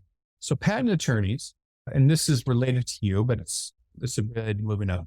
So patent attorneys typically do not have great grades in college because they're taking these in college and graduate great college grades because there's these smart curves and they're majoring in these engineering things. I don't know, but they often don't. Then they work as engineers and don't while going part-time or whatever, while going to law school because they make good money. And they often do not do well in law school that great. Their first jobs are not with big firms, because they won't hire them with their grades. And why do they have not great grades? Because they're also working as engineers. They're making $150,000 a year. So the first job, not with large firms. And then what happens is almost invariably, after they get a few years of experience, they are suddenly marketable. They pass the patent bar and everything. And then they get hired by big firms. You do not need to start your career with a big firm. After you get out and you get experience, you can do anything. I've seen corporate attorneys working at 5-person law firms in the suburbs of New Jersey get positions at these incredible law firms after getting a couple of years of experience, assuming that they're doing something marketable. But no one that comes out and thinks their brand is tainted, your brand will not happen for years. If I was you, I would get all in on labor and employment. I would go to conferences. I would write articles. I would start a podcast. I don't know, but that's what I would do, because then you will have a brand and you'll look like someone that's gung ho compared to someone that's just doing this work and not really that into it. So that's what I would do. Okay. And I appreciate all these questions, by the way, and these are really good questions. So, and if there's any questions that you have that you can think of related to this or anything else in your career, I think that's helpful to ask that for other people as well. Okay. Establishing a personal brand seems crucial, but I've struggled with defining and promoting how can I approach building a distinctive brand with legal profession? What roles it play in treating my career like a small business? Great question. Okay. So the first thing you need to understand is the most important component of a brand is what you do and do not do. So that's the most important. So meaning, what do you do? Do you do mergers and acquisitions? Do you do employment defense? What do you do? And I think that's a very interesting question. What is it that you do? If you go to BCG and you want to search for jobs, I don't even know how this works. It's upsetting, like this website, it's work. But so you have all of these practice areas. Look at all these practice areas. There's an incredible number of practice areas. You have all these different things. You have antitrust general, litigation, corporate antitrust. You have under corporate, you have all of these different things. You've got M&A, contract law, compliance, under data privacy. You have transaction, under education. You have all these different things. So the smartest thing you can do, anybody, is to establish a brand doing one thing. If you had education, school district, and school boards, if you had education special needs, like it's very interesting, by the way. So when I look at these practice areas, like I go through and I look at the percentages of people getting interviews and so forth. So the highest number of interviews versus submissions is with education special needs. I don't know why that is, but certain things are more marketable than others. And so that's something that is important for you to understand, like why are certain practice areas more marketable than others? And so the thing that people do that's smart is they're able to drill in to something specific. And by doing that, are much better prepared to do things in the market. Even with family law, it's very interesting. So you have adoption law, divorce law, and all these sorts of things. And So that's in general. So there's just different things. So what do you do? But it's what you do and what you don't do. You're better off doing something like, I don't know, labor employment. I guess it would be plaintiffs work, plaintiffs, than doing litigation, defense, plus workers' comp. So you're better off having a brand that stands for something and one thing. And then you also, and once you have that brand, people will look for you. So the example that I give, and there's a lot of them, sometimes people will be looking for a certain type of attorney. So you want to be that attorney. So watch this right now. I shouldn't do this to this poor person, but mess, even if I'm doing this right. So what is it? Mess. I don't even know how to spell it. Meth. Yes, this is right here. So watch this. Someone just spent $50 for this when I clicked on it. But this is an example of an attorney that's doing something in a very specified practice area. These attorneys, by the way, make incredible amounts of money doing these lawsuits because there's $30 billion available in these trust funds. Most cases settle between 1 to 2 million. It's just crazy. But the point is that you pick some sort of practice area, you stand for something, and by standing for something, you continually will get better and better at it, and you will attract people to it. So when you say it's what you do and what you don't do. So my entire career, like I learn new stuff every day. Like every day I'll learn 50 things. Literally, I'll learn 50 things about placing people in law firms. I'll learn about what's this and what's that, and what's this. And I wouldn't learn that I do permanent law firm placements. What does that mean? That means I only place people permanently in law firms. And I could do contract placements. I could do in-house placements. I could spend time placing attorneys or placing people in companies that weren't attorneys. I could do all sorts of things, but I do one thing and I learn about it. And because I know about it and I keep getting better at it. And that's basically what my brand is, do one thing and I don't do other things. So your brand has to be about getting good at one thing. And whatever that is, it could be mesothelioma. It could be defending or filing suits. This is on behalf of longshoremen. It could be doing corporate law, or it could be doing project finance, all these different things. And project finance, it could be specializing in Southeast Asia. So everyone that's very good and gets ahead in the legal profession, most people, they have a brand and it struggles. It doesn't struggle. I'm sorry.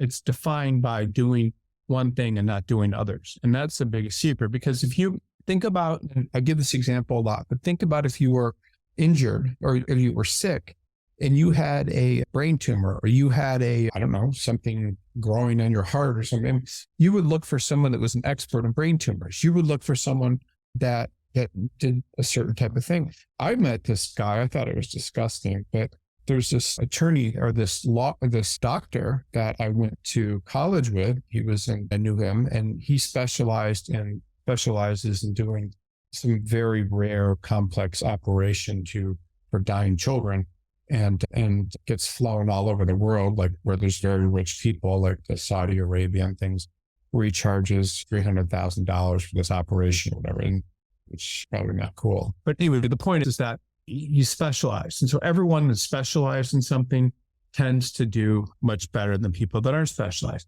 So I run a national recruiting firm and we study all these different markets. If I was a recruiter and I was a law firm recruiter sitting in Charleston, South Carolina, and there's only 20 firms there, I would probably know everyone in those firms very well. I would have a better sense of and I might be, frankly, I'm not saying this as any insult on myself, but if someone is an expert in a very small market and that's all they do and talk to people all day there, they may have a brand of being local and knowing more people and all that sort of thing. So my only point to you is that you need to define yourself by a practice area. And once you define yourself by a practice area, then that's really the most important thing you can do. Because someone that goes to the mesothelioma law firm site, a client doesn't care where the attorney went to school. They don't care about what they did, they don't care about anything. The only thing they care about is that the person can do that type of work. Now, big companies want to have certain things going on in their background. Like they want to have, there's a lot of money this guy's bringing in, but they want to have certain types of attorneys working on their matters. So in large companies, if you're doing commercial litigation are going to want certain types of people. But the biggest thing to understand with your practice area is defining yourself by a practice area. Once you define yourself on a practice area, define yourself based on a practice area, then you want to, and then you need to be seen doing that practice areas about that practice area. So that means you need to write, you need to talk, you need to do social media posts, you need to do all these sorts of things to get out there. And then you can also get experience working for someone else, whatever you want to do, man. But the point is that you need to be seen, and you need, in order to promote it, you need to be seen. So you need to do one thing, and the better you do that one thing, the more you're seen, the better off you're going to be. And I could say this to you in a million different ways, but the point is you have to define your brand pretty much doing one thing, and then you have to decide how you're going to promote yourself. Are you going to just go to work for someone else and say, hey, I do corporate general work? Or are you going to decide, like the attorney I told you earlier in this presentation that makes $7 million a year guaranteed, that you're going to represent, and are you going to decide that you want to do work on a certain size companies doing a certain type of transaction? So that's really, I hope, is some of the most important advice I can give you related to this. Okay, let me just see. I'm intrigued by the idea of treating my career as a small business. How can I measure my return on investment in terms of time, effort, and resources invested in my job search? And what key performance indicators should I be mindful of? Okay, this sounds like the person's an MBA. I love this question. Okay, so a small business has a good small business. Small business has a product. It's well defined, hopefully defined, have market, that they have a market they're going after. Then they have market, and then they have ways of marketing. So ways of marketing themselves. So all of these things, and I guess I can give you more. These are really the largest things that business needs to do. So in terms of return on effort invested in your job search and so forth, the smartest thing you can do, and if I were you, I would go back and I would watch webinars that I've done reviewing people's resumes. I would also go back and read books I've written about resumes, because that your product is how you define yourself on your resume. And then the market, once you have a product, then you have a market. So what is the product needs to practice area, et cetera, you need to do. And then you need to decide what market you're interested in. Are you interested in large firms, small firms, locations, all these sorts of things? You need to understand that. And then you need to understand how to market yourself. There's ineffective marketing, and then there's effective marketing. And so ineffective is if you try to do what everyone else is doing. So that's like that in business. If 25, when you see like a local magazine or something in a community, maybe 50 restaurants will be advertising themselves with ads.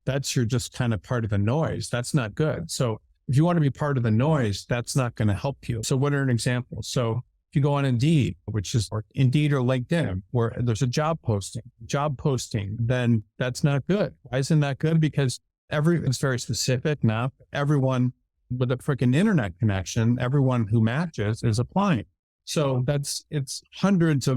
could be hundreds of applications. You're part of the noise. Doesn't mean you won't get a job on there, but you're part of the noise. That's one thing. What are other ways of doing things? I don't know. You get the idea. Like ineffective marketing is doing that, or just sitting or only applying to jobs is another one, applying to openings, marketing yourself in areas where there's not a lot of demand. So marketing in areas where there's not a lot of demand, So all these things are what everyone does. That you having bad resume, et cetera. But this isn't effective. What is effective marketing? Effective marketing, I'm just telling you again, I've been doing this for 25 years. I get people jobs pretty much several times a day. So what do I think is effective? Effective is, and again, I'm not bragging. There's a lot of people helping me. I'm not doing anything special. I'm doing something I'm going to tell you how to do yourself. So I'm not in any sense of the imagination bragging, and I'm not trying to, but what is that? It's applying to places without openings that look like good matches, meaning you use Google and other things to find firms that match what you're doing. That's a smart thing to do. Dropping your resume off in person, sending resume through the mail, not email that's on their desk. I mean, going to talk about one of my own companies right now, but I'll tell you why I like it. Law Crossing, it finds jobs on. So these are all paid advertisements. So these companies are paying to firms and stuff are paying to have their jobs posted.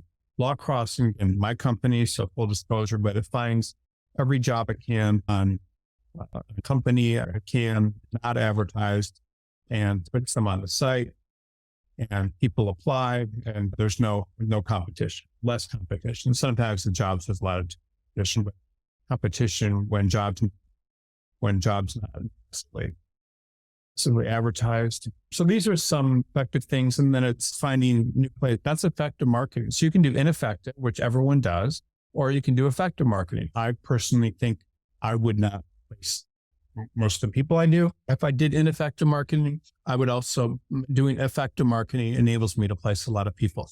So I want to tell you a quick story just to give you a sense of how powerful this is. When I was, and how I learned a lot of this. So when I was in college and law school, and I got out of law school, I was an asphalt contractor. And what would I do as an asphalt contractor? It's very messy work. It's so messy that your trucks and things get tar and everything all over them, seats, and they're pretty much ruined every summer. So I would buy new trucks every summer. And in Detroit, where I was working, you had the newspapers like the Free Press and News, which are two big papers. And then you had Auto Trader and things like this is where to buy trucks, used trucks. So I would buy these crappy trucks and use them one summer, and then used trucks. And this is just what I did back then. This is before the internet, all that kind of stuff. Detroit Free Press, and there's Auto Trader. And then you had some little publications in different cities. So there was one, for example, in St. Clair Shores and Mount Clemens. I'm just giving you Clair Shores, Mount Clemens, that were free. And these required a lot of pictures, and take pictures and stuff. And then these expensive, large distribution. And believe me, even though it seems like a lot of information, I'll explain it to you. And then list of publication of Clemens, pick up in grocery stores, free to advertise, places like grocery stores, that sort of thing. So what I would do is I would always look for trucks in the Detroit Free Press, Auto Trader, and they would all be very expensive, more than they would be expensive. There would be a lot of competition for them because they were well advertised and so they were getting a lot of people. And then there would always be these little publications. And so there might be one, I don't know, called Penny Saver or something, but there might be one. And so I would call these people at the big papers and Auto Trader and stuff, and everyone would have prices and be inflexible, have a lot of interest and things.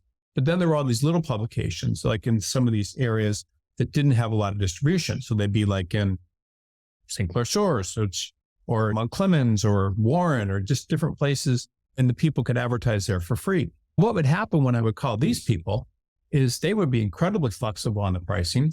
They would think that they had something that wasn't worth a lot of money. They had not received a lot of calls. They were very eager to get one. They were very eager to negotiate. And I would always buy trucks and things there. If I tried to buy the truck at one of these places, and again, I wasn't spending a lot of money, it would be like $1,500 to $3,000 for a decent truck. When I would go to these places, I could often get the same thing for $500 to $1,000. And what I wanted to explain to you and why this is important is because these people, and this is, if you understand this lesson, by the way, this will change the whole course of your job search. These people weren't being marketed. No one was buying their product. No one seemed interested. And the reason was because if you have a little publication that distributed all throughout the city and only 300 people are ever picking it up, and that most of them aren't looking at ads, but you've advertised there for free thinking you're doing something smart, you're not going to get a lot of applications. It's the same thing with employers. So if an employer is like this big time employer where everyone knows who they are and is sending in tons of applications, they're going to be able to charge more discriminating against who they're going to hire. They're going to be able to have all these standards and things. But if there's someone that's off the map, and off the map means, what does off the map mean? It means, let's see, corporate law firm, or what's a good real estate law firm in Tallahassee. Doing here. So you're going to get all these places that none of these people, all these people are just off the map. These are the advertised ones. I'm sorry, but no one, they're all off the map. So no one is looking for these people. And if you apply to these places, you're going to get jobs. It's just because they're not getting any interest because they're not advertising, they're not out there. So my point to you is, and this again, if you understand this point, I know I'm not being as direct as I should possibly be, but you have to market your services to people that are more likely to be receptive to what you're offering than go and follow everything else. So everyone's applying to LinkedIn and Indeed. Why is Law Crossing better? Is because these are not advertised jobs, and so they're not getting a lot of applications. Law Crossing is also behind a paywall. Most people are applying to openings. If you apply to places without openings that look like good matches, these people will never, you might be the only application they've received in years. Seriously, like I had a law firm in Malibu, California, and I don't have it anymore. And it wasn't because I was practicing law, it was because I wanted a law firm to help me with all the corporate things and different little cases and things for the business. And the entire time I had this law firm, I never once received a letter in the mail saying, I'd like to work with you, even though it was on decent qualifications and the law firm had a website. I received 2 people over the entire course of 10 years having this law firm that walked in with their resumes. And one of them I hired, and the other I still remember because if I ever have an open. So the point is, you market yourself effectively. You do things that other people aren't doing, and you will get jobs. And so everyone, that should be how you think about your business. You try to find a market for where other people aren't doing that. And I hope that answers your question, because I think this information is incredibly important. Thanks everyone who's asking questions. I will answer all of your questions. I'll try to. I should be able to. There's a lot of good questions today, which I appreciate. But understanding the stuff about marketing yourself will change your career. If you just have to think about it. Wow. And how did I learn this? I learned this because this is how I make a living. So I don't make money if people don't get jobs. So I have to do effective marketing. I've faced challenges of finding mentorship within my desired practice here. What strategies do you recommend for attorneys seeking mentorship, and how can such mentorships contribute to long-term career success? Okay. In order to find someone to mentor you, you have to find someone that you can work with that will do that for you. So you need a mentor, which is actually very important. How important are mentors? I remember talking to this guy that didn't make partner at this law firm or left before he could be considered to be partner, and went and started his own firm. And I said to him, why didn't you think you were my partner? He said, I didn't have any mentors or people that I thought would have my back when the time came. So that's interesting. He didn't have someone to support him. So having a mentor is incredibly important. Frankly, when I went to law school and I went to college, and I had mentors that helped me go to the schools I wanted to. So everyone, if you get a mentor, can be incredibly helpful. But you want to get a mentor in your practice area. So all you do is you find people that do the work, and you explain to them how much you want to do the work, and you contact them. So if I wanted to, and again, I hate to keep coming back to this, but this is just so ridiculous. So I wanted to be a real estate attorney in Tallahassee, right? So here's a law firm right here, Ray Robinson, let's see, website. And then I don't even know who these people are, if there's even a directory of these attorneys. Don't quite understand what's going on. Oh, attorneys. Okay. So look at all these people here. There's Lucia, and there's a senior associates. She's a shareholder. So I might go and message her and say, hi, Valerie. I'm very interested in this. She does food law. Very interesting. I'm very interested in food law. Could I come in for I understand you may not have any openings. Could I come in for an informational interview? Like one thing, or I'm very interested in, would it be possible to come in and watch and volunteer to work, or for a very little amount of money for you, or just something like that if you were new? But that's how you did it. Now, this is just one attorney in Tallahassee. There are tons of people that you can do that. So if you reach out to people for help, or say, I'm wondering if you can help me and point me in the right direction, do you know of any ways looking to try to get experience doing this, that, and that? That's how you would do it. You would go to, if there's any groups, bar associations related to it, or that sort of thing. Sometimes, like in California, they have mentors in different practice areas that can help new attorneys. Not always, but sometimes they do. So that's what I would do. But in order to get a mentor, you have to have something to offer them. You have to tell them, can I help at low cost? Can I, whatever it is you want to do, but you have to be able to find people that way. And people, by the way, if you just say, hey, I want to work for you, that can work. You can call someone and say, I'm calling you about this. I'd really like to work with you. Or you could basically message them and say, I'm really trying to get experience in this area of law. Would it be possible for me to come in and ask you a few questions and do an informational interview?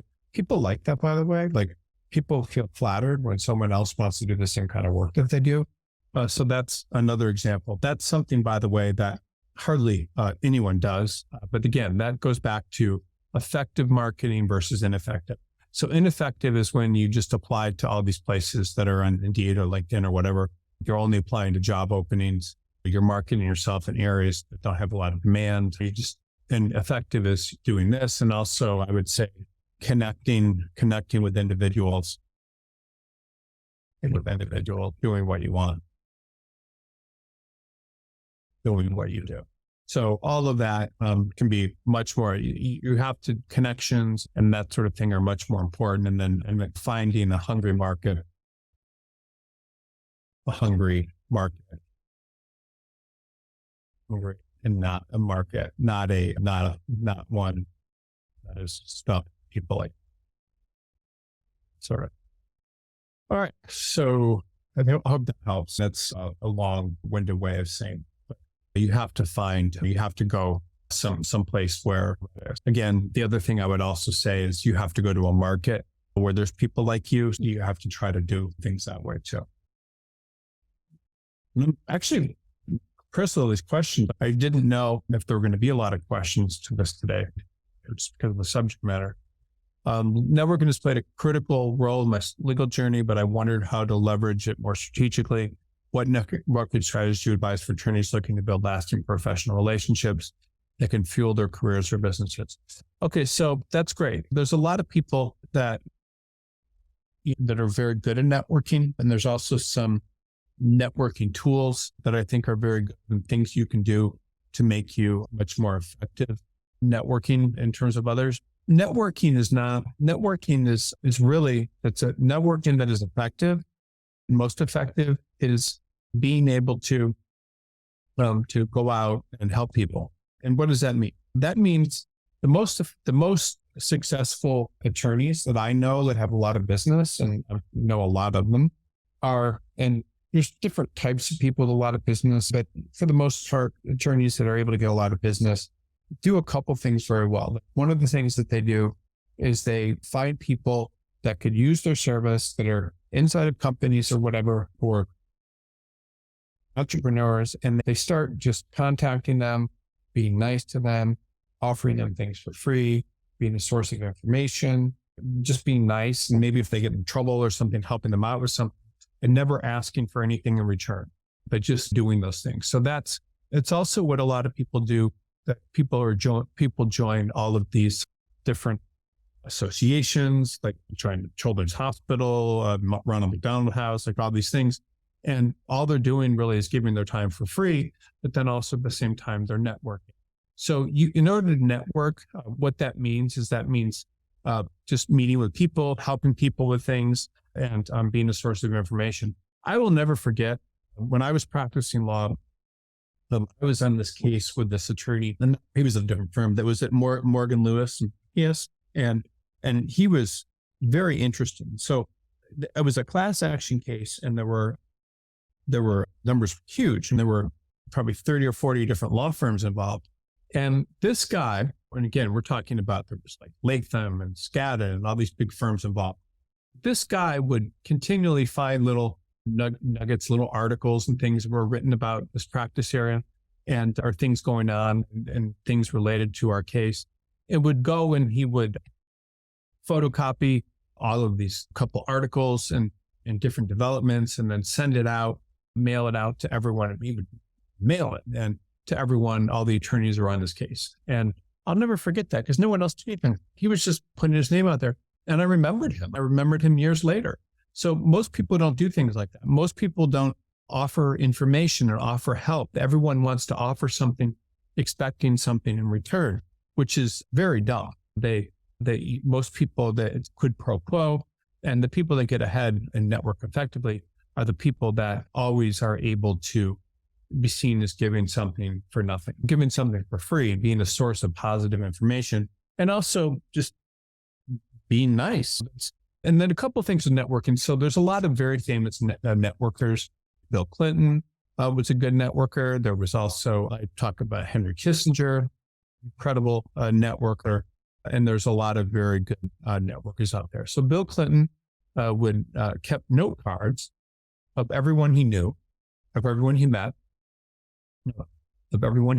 and he could see someone years later, meaning 20 years later, and he would ask, "How is your child?" Even though I hadn't seen them, he'd only met them once, and he would keep those, and then he would study them and remember things about people, everyone he met, and that was just kind of how he did things. And that's a form of networking. And then he would be able to reach out to those people or call them and whatever.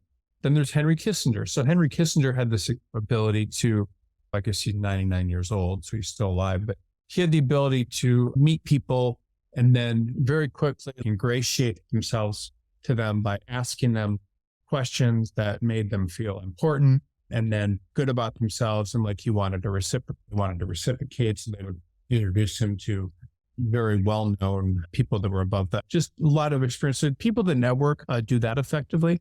There's also a very famous, I've written an article about it, but a way to really get jobs that I think is very effective that people do and also to get business is you write down all of 100 plus people and then meaning it could be people, parents, but your parents' friends, people you met in law school, met in college, people you met in the past.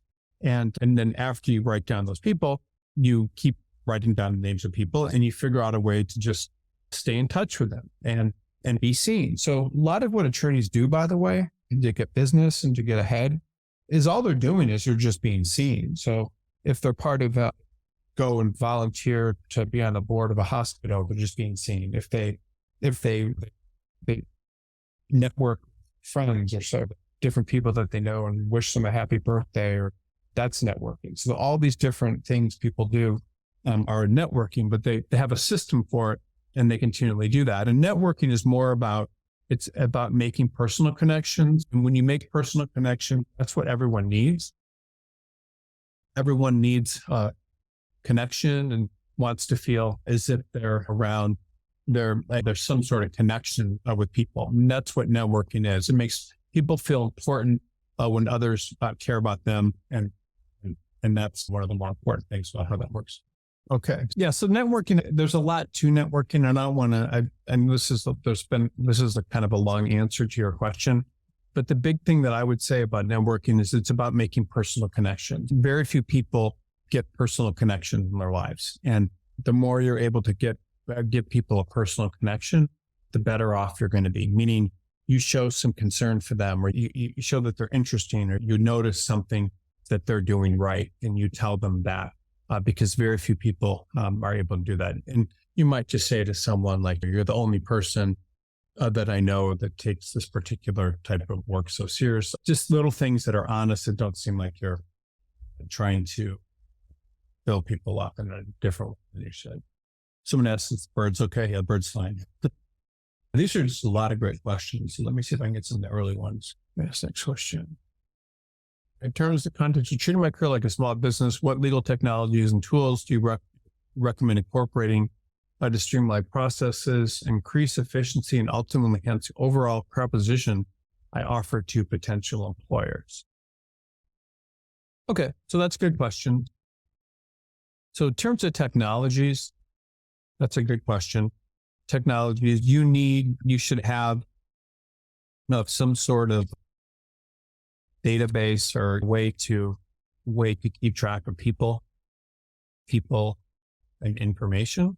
So what does that mean? That just means that you need to have some way to keep track of people that you've known and so forth in the future. You can use LinkedIn as a database, but you need to have some way to do that. That's one of the most important things. And then in terms of your value proposition, you want to make sure that you stand for something instead of nothing. If you look like you stand for something as opposed to nothing, then that's good. So you stand for one thing, not many, and that's it. So what does that mean? That means you say, I'm this type of attorney. I'm a product liability attorney that brings suits against toy manufacturers. Something very, very defined is better than something to say, I'm just a products liability attorney. I do defensive plaintiffs. You need to have some sort of value proposition that sticks out. Just think again, in terms of you, when you're buying something, you want to know if you have your choice. If you want to have, if you're in a food court and you can have Chinese food, you can have food from the Middle East, you can have Indian food, you can have American food. Each of those has a value proposition. The Indian restaurant's not trying to sell hamburgers and French fries. The Middle Eastern restaurant isn't trying to sell, Italian food. So everyone has to have a value proposition. You have to do the same thing. And the moment you see yourself not having that value proposition, and the other thing too is then in Indian food, there's different regions of Italy. In Chinese food, there's Szechuan, and there's all these different Cantonese and all these different brands of that. So you need to have a value proposition. And that's one of the things that when I say treating your career like a small business, that's something that a ton of people just aren't doing. And you need to do that in order to be successful. If you don't do that, you're just going to be part of the noise. And that's most important. And then in terms of the technologies, the big thing is you find places that no one else is applied to. That's important. So how do you do that? You find firms that no one knows about and locations that no one knows about that do your kind of work. And I hope that is an answer that helps you, but that's going to help you in your value proposition. The more you stand for one thing, the better off you'll be. Let me see here. Okay, so this is the next question. How can you identify a niche and specialization that is this question? Is not only personally fulfilling, but also in demand within the current legal job market. Okay, so you have to, a lot of this too is about asking questions, about seeing what people are doing, about networking, figuring out how people are doing things right and doing things in business. It's about seeing what's in the market. It's talking to a lot of people.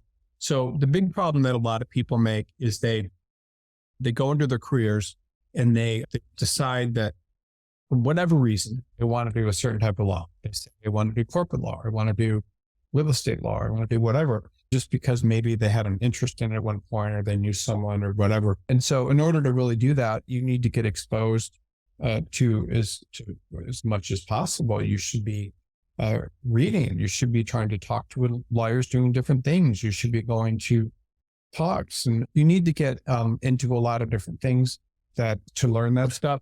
But I will tell you a couple of points that I think are important to guide people in terms of your practice area and what you want to do. And this may help you, it may not, but I think this is something that I tell a lot of people. So you have transactional attorneys, and then you transactional. So I don't know how to spell actional attorneys, and then you have transactional attorneys, and then you have litigation. And then I'll talk about this a little more. And then you have attorneys motivated by serving others, supporting them, companies, et cetera. And then they're serving people. So these are just some examples, and I'll explain this all to you in a minute, why I'm giving you this information. And this is so you can understand what you'll do well in, and this is why I'm telling you all this.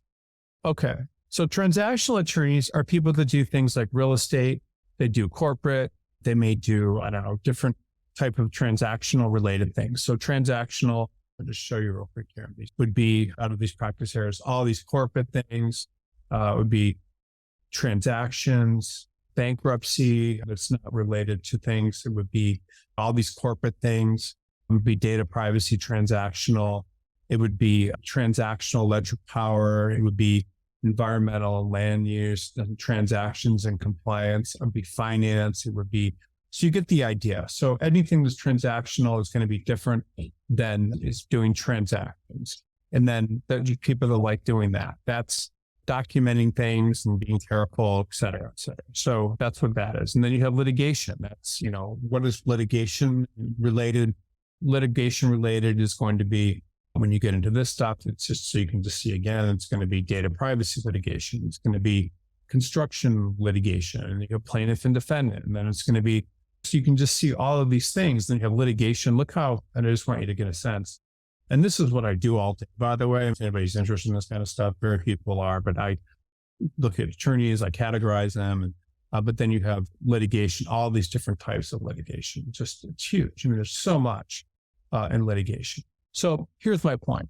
My point is you have litigation related, fighting, et cetera, and then fighting with words. And then you have transactional. So for your standpoint, and for everyone's standpoint, so you understand where's your natural fit, people that like math, science, et cetera, tend to do better at transactional work. Then that tends to be where they gravitate towards naturally. Meaning if they're given the choice between doing a math problem and writing a short story or arguing a point or something, they would much prefer to do the math problem or the other one, depending on litigation related and so forth. And so these tend to be verbal things, which are like English, languages, you get the idea, English, political science, et cetera, psychology, all those kind of things. So whatever you're best at, you will gravitate towards one thing. So your practice area should be related, hopefully, to being either a transactional attorney or a litigation attorney. So you have those two different paths. So that's very important. Like, how do you choose what you're interested in? It's only going to be personally fulfilling to the extent that you're doing something. So I would hate to sit down and write transactional documents for the rest of my career. It would be suicidal level dislike. Doesn't mean that's just me.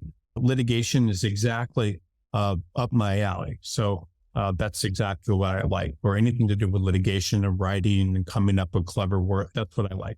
So you are either one or the other, most people. So you need to pick a transactional litigated practice area. Now, within those practice areas, you have people that are motivated by working for others.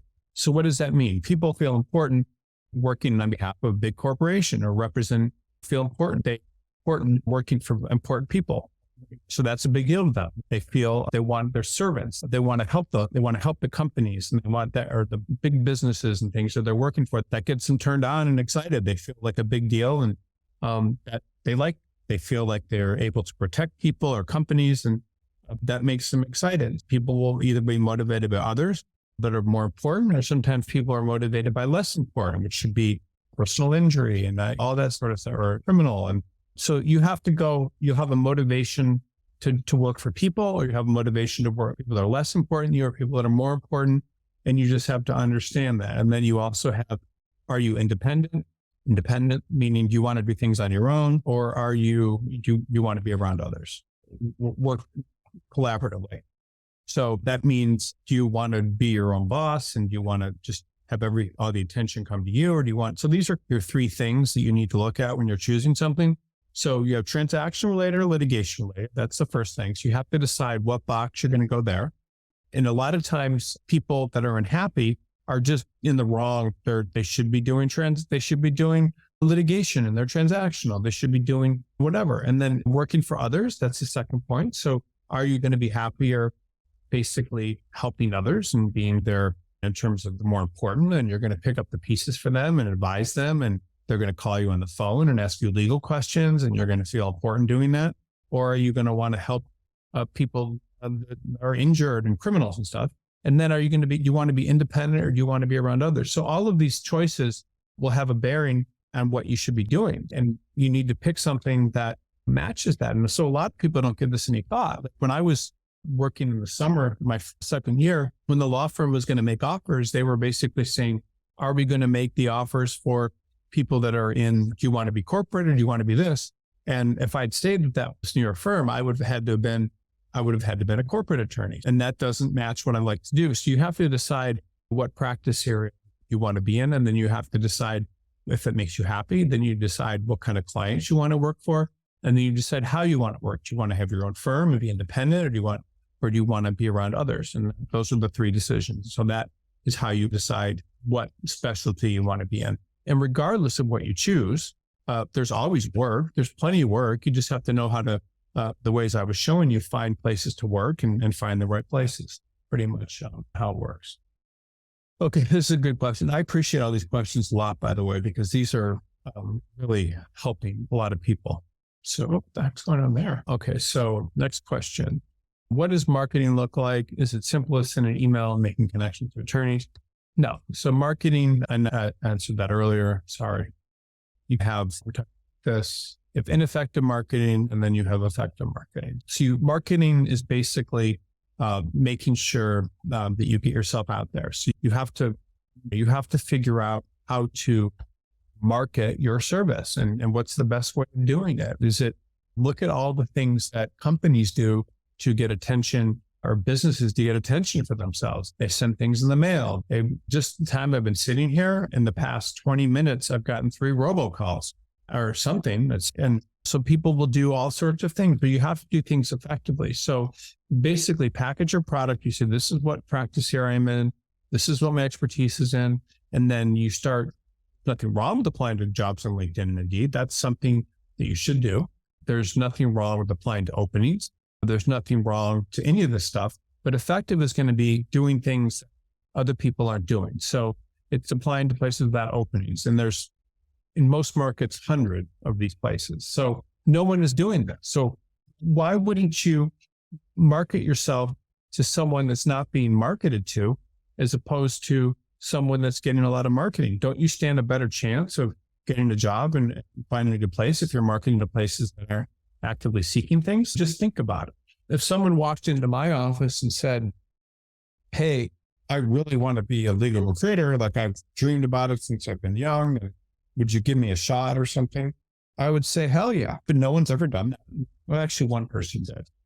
People just don't think like that. They think in terms of their ego and how it's going to look and all this stuff. So applying to places without openings, dropping your resume off or sending it through the mail and not email, that's huge. If someone sends me a letter, like of their resume, I haven't seen one of those in 10 years, but if I got one, I would look at it and put it on my desk and think, maybe is there some way I can use this person?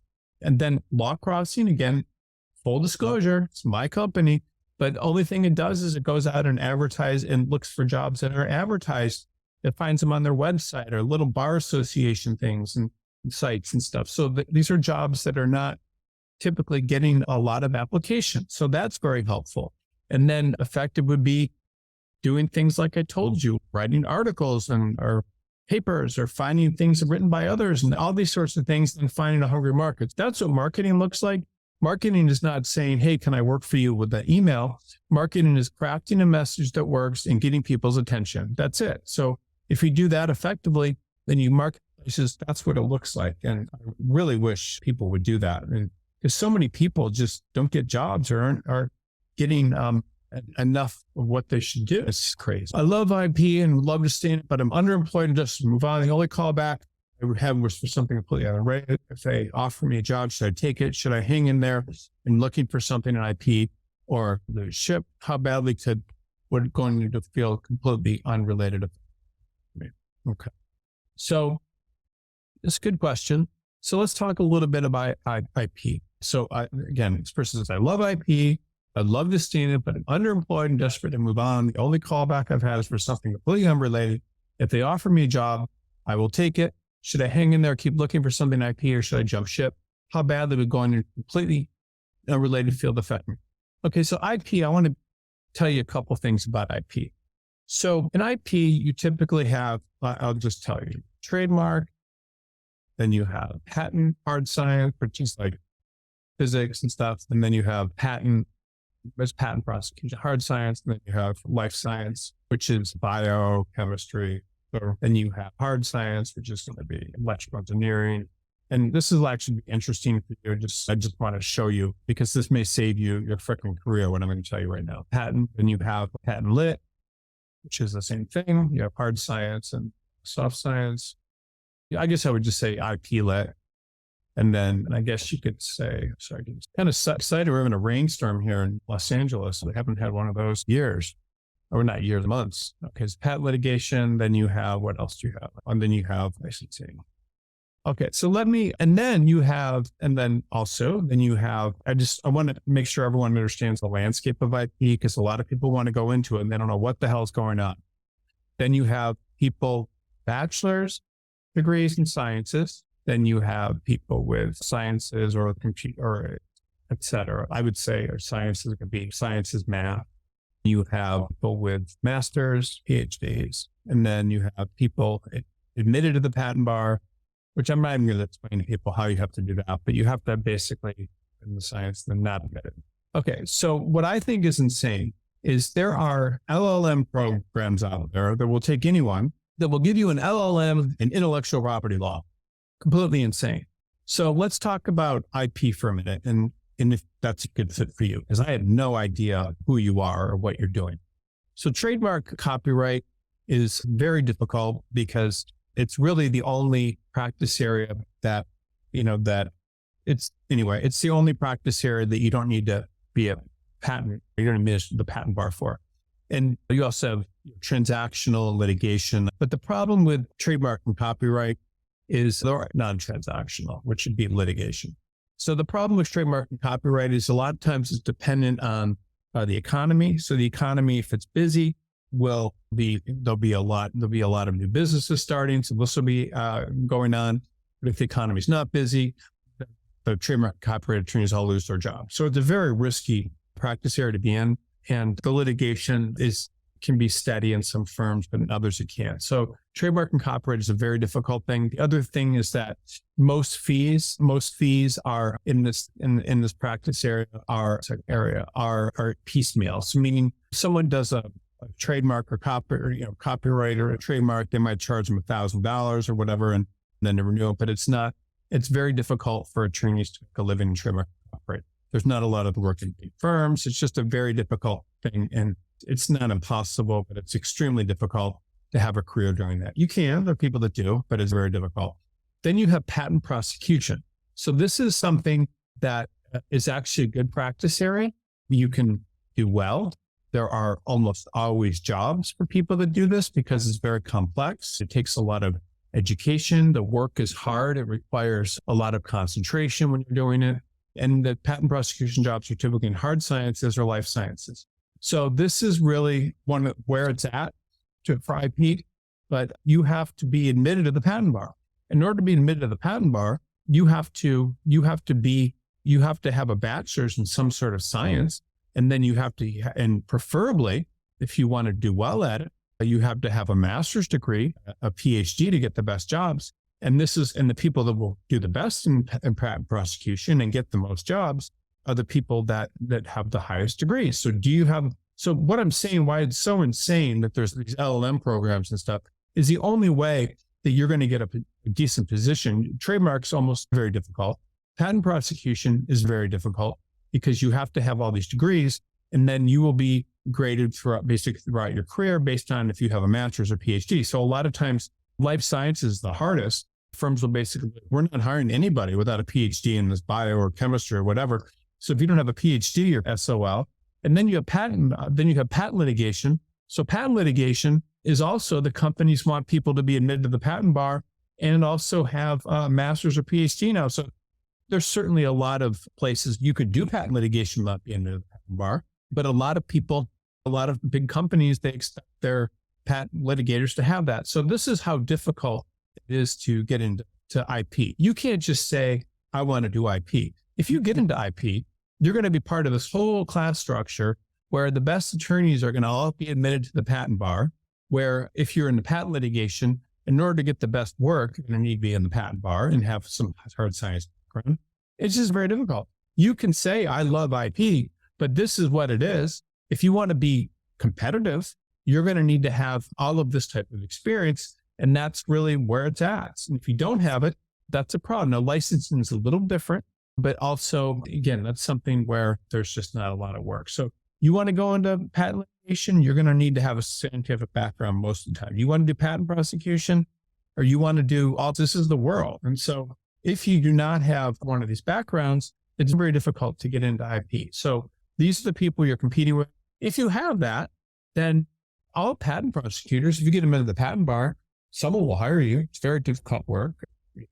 hire a small firm. There's firms of 3 people, Aspen, Colorado, that do patents for Microsoft and Amazon. It doesn't matter. You can always get a patent prosecution job. Trademark is very dependent on the economy. That the work is piecemeal because so it's very difficult for firms to have ongoing work where they can pay you. And then most of this whole IP world is dominated by people with degrees in these sciences and PhDs and stuff. So all I'm saying is anybody that wants to go into IP should know this is the world they're getting into. And if you can't compete with these degrees and stuff on this level, it's probably not a good career decision.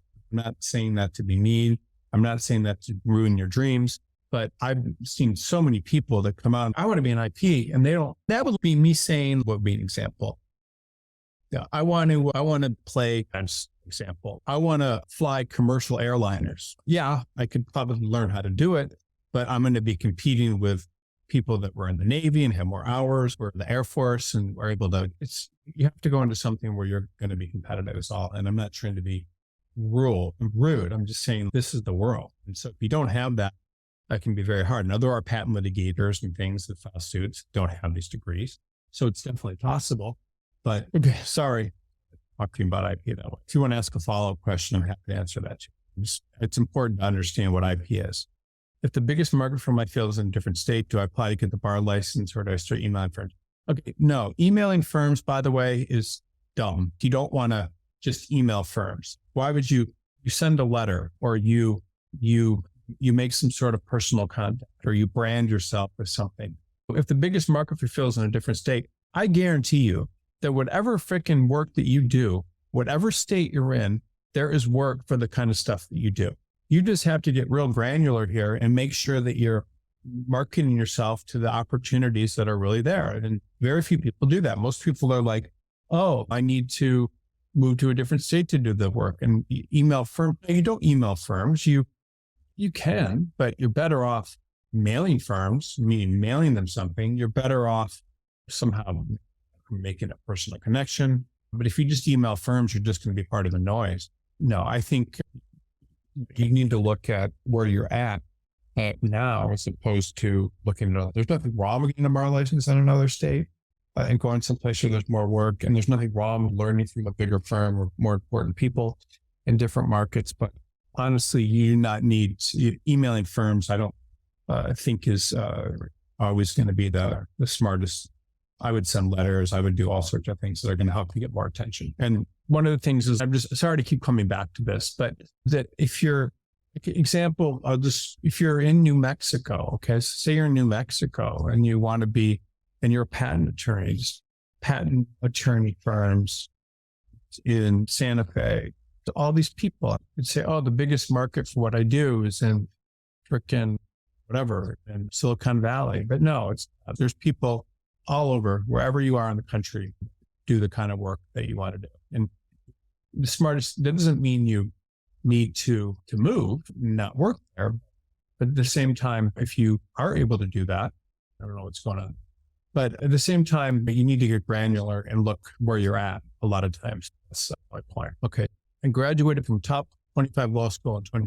So one of the things I just want to say to everyone is that, and this is okay, and I'm not critiquing this statement, but everyone seems to define themselves based on the fact that they went to a top law school.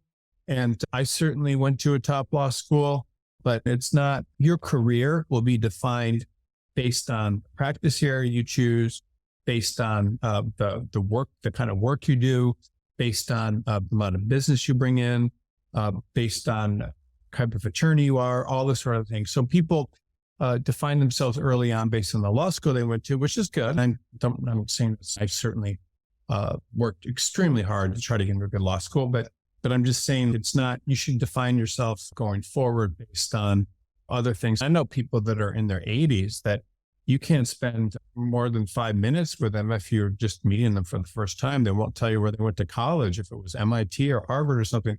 So it's just, you have to define yourself based on the career decisions you make. And that's more important in the long run, anything. I'm in Los Angeles, and I couldn't tell you how many people I know personally that went to Harvard Law School. I mean, it's huge numbers, like 20, 30. It's not, and there's just, they don't think of themselves really any differently. because there's so many of them. It's crazy, but I just would recommend everyone to find themselves based on law school. Now it's a big deal and it shows you're smart and all that kind of stuff. It's very competitive, but I would just go from there. But I graduated from a top 25 law school in 2022. I'm in Raleigh. What does marketing look like? Is it as simple as sending an email and making connections with attorneys? I just passed the bar on the third try after law school and have clerked at a state appellate court and want to become a litigator. What should I do to get experience? Okay, so there's nothing wrong with spending multiple tries, taking the bar exam. That's perfectly fine. I think taking the bar, just so everyone understands, is a question of studying, not being smart, but studying. And that's really it. Some people are natural, but it's really about how much you study. And if you study and not feel passive, I wouldn't feel, and thank you for saying that you took 3 tries. There's absolutely nothing wrong with it. Okay, I want to be a litigator. What should I do to experience? So yes, if you clerk in the state appellate court, that's enough. You've learned about litigation and you need to find people to work with. If you are in Raleigh, that's a huge market. Keep coming back to this stuff. I just want everyone to see. You would just say litigation attorneys in Raleigh, North Carolina. And you get all these places and there's just tons of them. So there's plenty of places you can work. The law firms, look at this, it's crazy. Look at this number. So there are plenty of places that you can find to work. How do you find those places? You can email them. You can send them letters. I would send letters. That would be smart. I'm just telling you how it works, but you can do that. You can connect with people.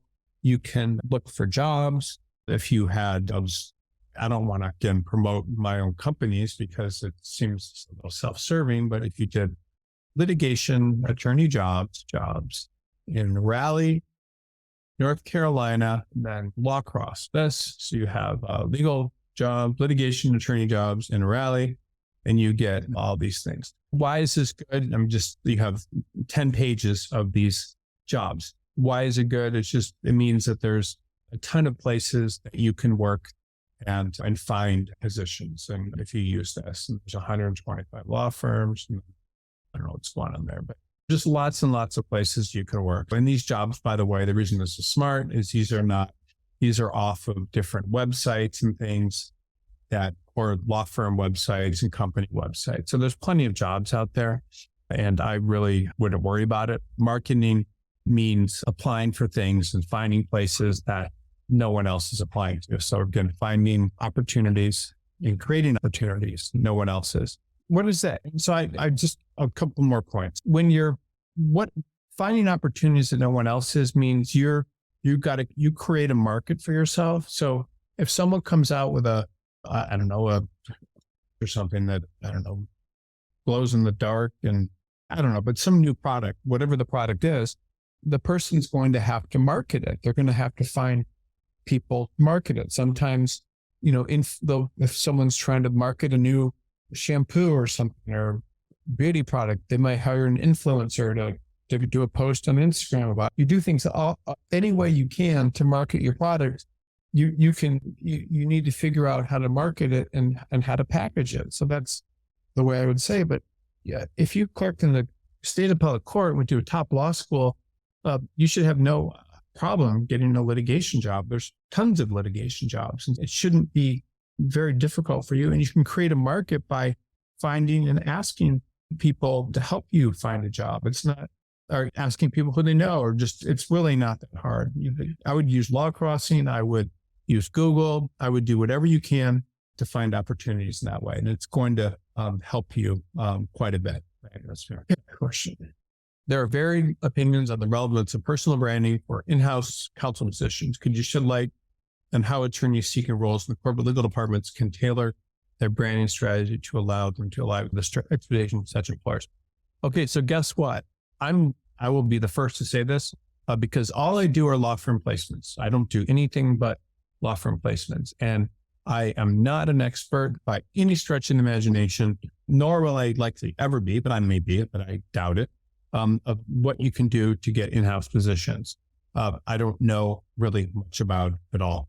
So I do know about law firms. So what I would say, and I can answer that as well as I can, is I think the people that I've seen get the best jobs in-house, the people that get the best jobs in-house tend to be able to package themselves and in terms of being an expert in something. An example would be someone might be franchise law, and then there might be an example in doing that inside of a law firm, and then they go to work for a franchise, something like that. So that's one way that tends to work, advising them, that works very well for people to try to do practice areas like that. Then when attorneys get out over the long run, so that you've been out a long time and maybe you're not doing a certain practice area, then you can become a generalist and help companies different things. So it could be doing POs or raising money, all that sort of thing. So you can do that. So I guess my point to you is that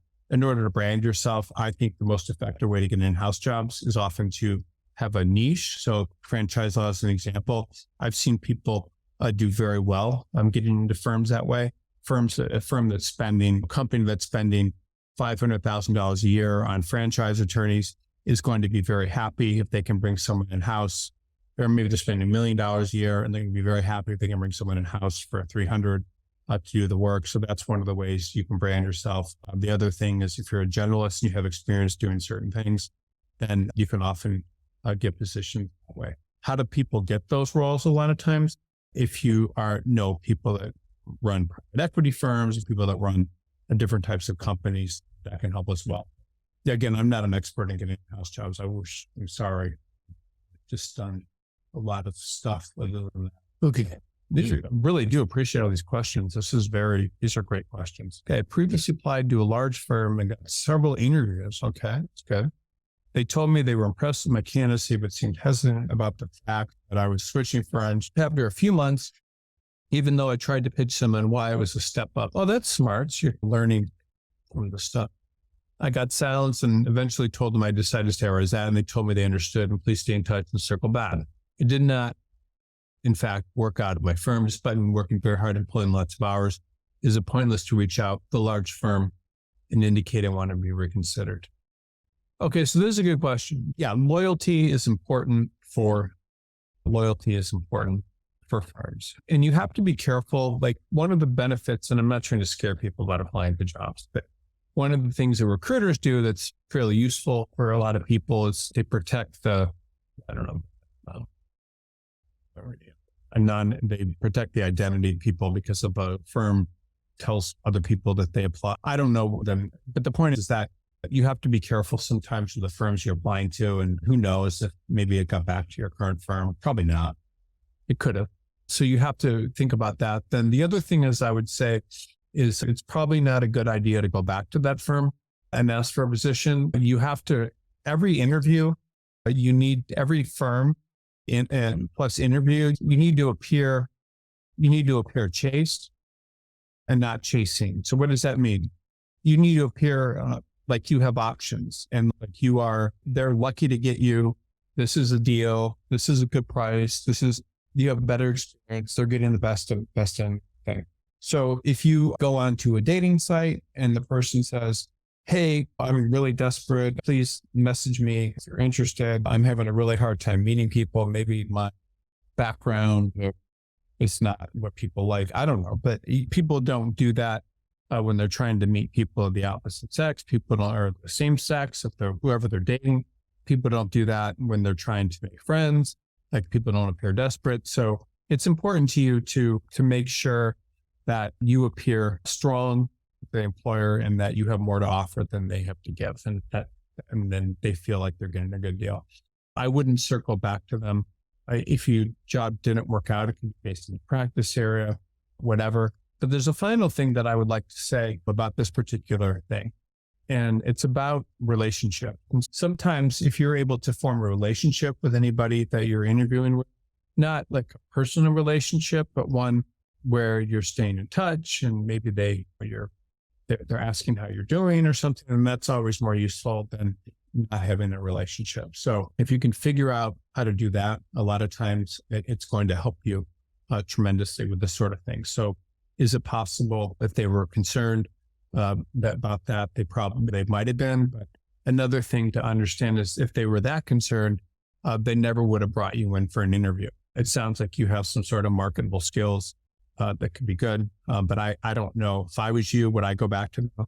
I think if you go back to them and you tell them you lost your job, I think there's no way that's going to work out. So I would be very careful about that. And maybe after you get a few years experience in another place, then you will go back to them. And I personally think that you won't have a hard time getting a job because that company firm would not have interviewed you if they thought you must have something that's quite marketable. But yeah, they're not going to, firms, by the way, they don't reject people because they say, oh, the experience isn't a fit. They don't reject people because, oh, whatever.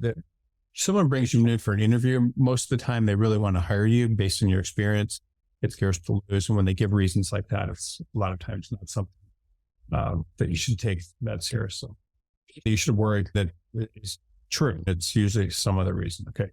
I am someone who has periodically had a difficult time working for others. I've received a lot of good feedback for my legal abilities and love the work. I am able to consistently get good results. However, I find myself in conflict with people around me. Without getting into too much detail, what can I do to improve in this so it's not too much of a disruption in my career? Okay, this is a good point. So first of all, there's nothing wrong with you. You're just the way you are, and that's okay. There's nothing wrong with being conflict with people. This is just the way you are. So a lot of times the best attorneys in different practice areas are exactly like you. I was talking to a candidate once that was in a law firm. There's a very famous attorney, whose name I'm not going to bring up. And he kicked a trash can like across a library when he was mad about something. This is someone that was on TV and everything. And is apparently just a complete horrible person to work with.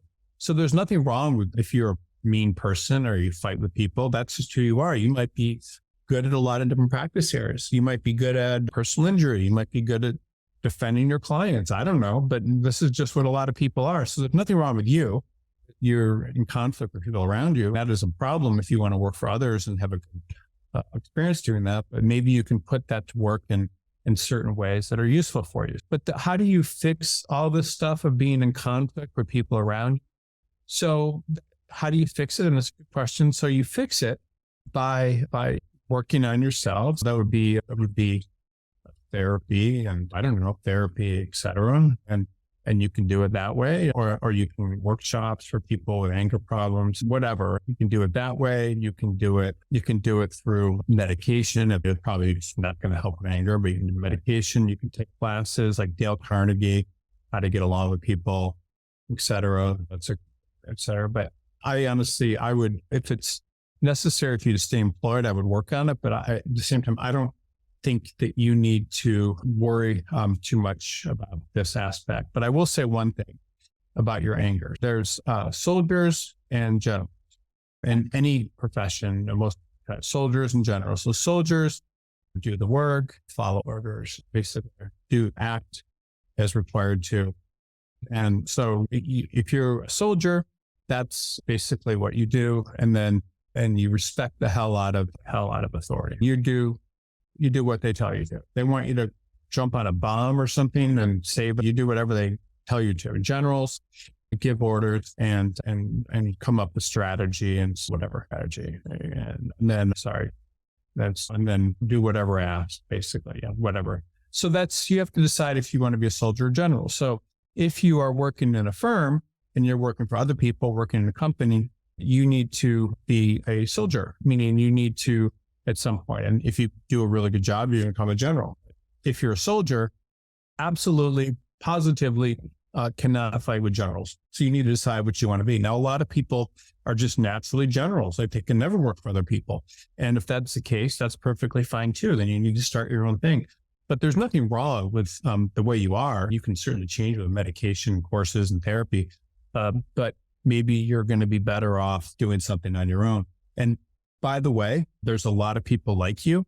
There's partners and firms that are just complete issues with anger and stuff, but you need to do whatever you can. I'm just reading this next person's question. Just say this question. So is it dishonest? No, that's not the one. Sorry, I'm trying to get another question going here. Thank you, by the way, for all these questions. People are asking great questions and you have some more coming up. So this is helpful. Is it dishonest to say you left a firm when you were fired in an interview? Probably, but a couple things. So if you are fired, 99% maybe 97%. I would say 95% of firms will never say you were fired. They just won't. They won't. So they just won't do it. You can, whatever. But so it's like no one will ever know most of the times. Sometimes they will. No one will ever. So that's the first thing. Now you could possibly say you were fired if you want, but your job as an attorney is to argue and make good arguments and get people, this is what attorneys are supposed to do, and get people on your side to believe or whatever you're trying to say. So is it dishonest to say you were left your firm when you were fired? I would say you say something else. You say there wasn't enough work. You say people were leaving. You say that I was hired to do this and they didn't have enough of that. Or you say that whatever, but you say other things that may not say you were fired, but you can poke holes in the firm that aren't about saying bad things about them while saving your reputation. So that's your job as an attorney. Attorneys go around, if your client, you're representing someone did something illegal, you're not going to say they did something illegal. You're just going to poke at it a different way. You would admit it, you would change the conversation, you would point things at other people. So you don't ever want to say, if you want to say you're fired, you can, and you can see what happens. People do, almost all attorneys get fired at some point in their career, even the best ones. So it's not something that you can fix it in the future and you'll get better. But I would just recommend most of the time not to say you were fired. I would say something else. That would be me. It's up to you. But I would change the conversation or direct it. But yeah, it would be dishonest if someone asked you, were you fired? Then you could change the conversation. You could say, there was not a lot of work, or partners were, I don't know, something. Anyway, you get the idea. Thank you for answering my earlier question. There's still some other questions too before that, but I'll answer this one first. My earlier question regarding the new associate who lost a position on a separate issue. I had a very nasty party with my firm. I was getting feedback my first 6 months. According to the firm's internal billables, I was one of the most profitable associates at the firm. However, none of this mattered. I ended up on a case with a partner that was spiraling out of control. And the moment he could point to something he felt I did wrong, he basically wrote an email copying my boss, crushing me, and put all his weight trying to blame me for the faults of the case. I tried to push back politely, but I lost my job within days because a powerful partner was out to get me. The firm didn't give me severance or time to look for a job. Why was the firm so vindictive? What went wrong here? Okay, great question. And I'm sorry that happened to you. And that's pretty crappy. And I'm sure that's not easy. So let's break this down. So let me just see here. Okay. So here's what happens a lot of times. So this is many times what happens. So partners will, and I don't know if this happens here, but in every firm, partners will make mistakes. Those mistakes the partner may have been working for another partner's client, who knows? But what partners will do a lot of times is, if they made a mistake or they weren't supervising you properly or whatever, that they will try to look for people to blame, so the fault's not on them, and then they look better to the other partner. Sometimes the same thing happened to them when they were younger, that they're just following some kind of pattern that this is someone, and no matter what you did, you would be in that situation. That can happen too. Sometimes you just don't know what happened. You may have had something else happen. But generally, if you're fired from a firm, and you're billing a lot of hours, they're going to lose money if they fire you. They're going to need to get someone else trained. It doesn't always look good to the client when the person switching. So you have to think about what could have happened exactly there, and why are you getting blamed? And maybe there's some stuff you did wrong, maybe not. But here's the point. Is the first 5 years of any attorney's career, first 5 years, you're really learning, and you're learning, and it's not really fair for you to have responsibility for almost everything that you're doing. But especially in the first 1 year or 2 years, it's pretty difficult for you should not, and this is just my opinion, but from what I've seen, if you're smart enough that you're keeping up with what's going on, and you make a stupid mistake and stuff, these are just learning experiences. They're not necessarily something that you should be getting fired for. That's just my opinion. And many times the firm is firing you for something like that. Maybe they're looking for a reason to fire you that has nothing to do with you. It could be about money. It could be about Who knows? It could be about a lot of things, but you shouldn't, if I were you, I wouldn't really feel too much if you're a junior associate, because junior associates make problems all the time, have problems all the time. Obviously, they were mad. I don't know exactly what happened, but here are the lessons that I think young attorneys should learn. The first one is you have to be, I'm just bringing this up, but the lessons are you need to be as careful with everything as possible, not make, and meaning incredibly emotive, incredibly more so than you've ever been, incredibly attentive to details and watch them. And then you need to protect. And so then there's the soldier versus generals. So then you need to be watching to make sure whatever you do, that you're not making those mistakes or you're not upsetting generals. So you want to follow orders. You want to basically be solicitous to them by helping them in whatever way they can, ways they don't anticipate things, and just being very careful of everything, and then doing whatever you can not to make errors. And again, there's nothing wrong with you having made these errors, but you just need to learn from it. And it doesn't sound like you lost a case or did anything that bad. So I don't really know why the firm is reacting that way. And it's not fair, but you will encounter people like this all the time. So my first job was working for that doesn't matter, but yeah, I was working for a judge, and in my first month there, I made a really stupid mistake where I was doing all these prisoner petitions where people were doing these petitions to get out of prison and for different crimes. And they were just these form things where you would just say denied.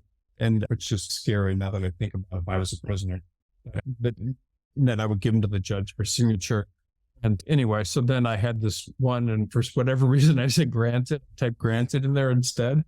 And so I gave it to him, and he was like, he called me in his office and closed the door. And this is freaking outrageous. The guy wouldn't have been let go. It would have been caught, but you almost let this convicted the person out of prison.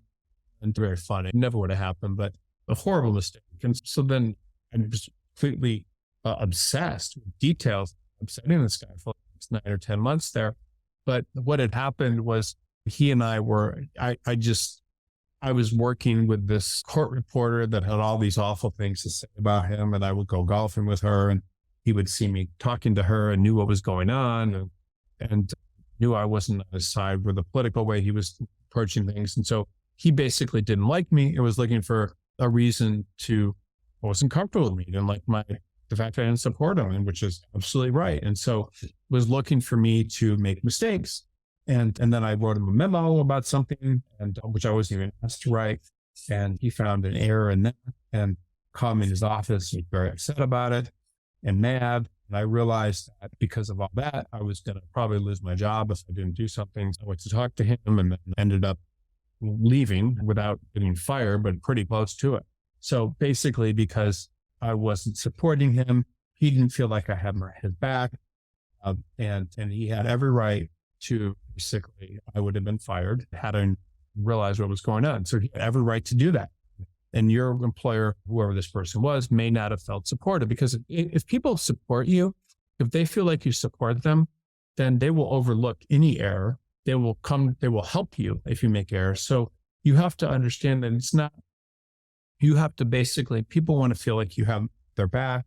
And if they feel that way, they're going to be much more likely they'll overlook all this stuff. And if you had a connection with this person, like some kind of connection where you were nice to them, or you shared something like that, it would have been very helpful. This person says, never contact firms, don't have jobs listed. I feel like I'm annoying them, which I read an email, they want to irritate. Okay, you cannot care about that. So it says, whenever I contact firms directly that don't have jobs listed, I feel like I'm annoying them. What should I write in an email that will not irritate them? So what doesn't irritate people is when you write to them and you say nice things to them. Thanks to people. So if someone writes me and they say, very few people do this, I think that this is just awesome what you did regarding this and this. I will be like, wow, that's so cool. This person's so nice to me. Wow. And that's how I will think. So that's how you should think too. Like if you want people to, if you say nice things to people, you tell them that you were impressed with this or this, and no one people say nice things to you. How do you feel? So that's one of the ways of marketing yourself. But the other thing I would just say is if you're trying to get business from someone, if you're an attorney, you don't just, people cold call. This is what attorneys do. They have to go and get business. So you're not annoying anyone. That's your job, is to go out and try to get people interested in this stuff. Okay. I think that's all the questions. I certainly appreciate everyone being on this today. I'm going to do another, probably next week, another marketing related one that I think will be a marketing, but a way to get positions effectively using marketing type things next week. And I certainly appreciate everyone being on this webinar, and it was long, but I think next week will be pretty interesting as well. And thank you, everyone.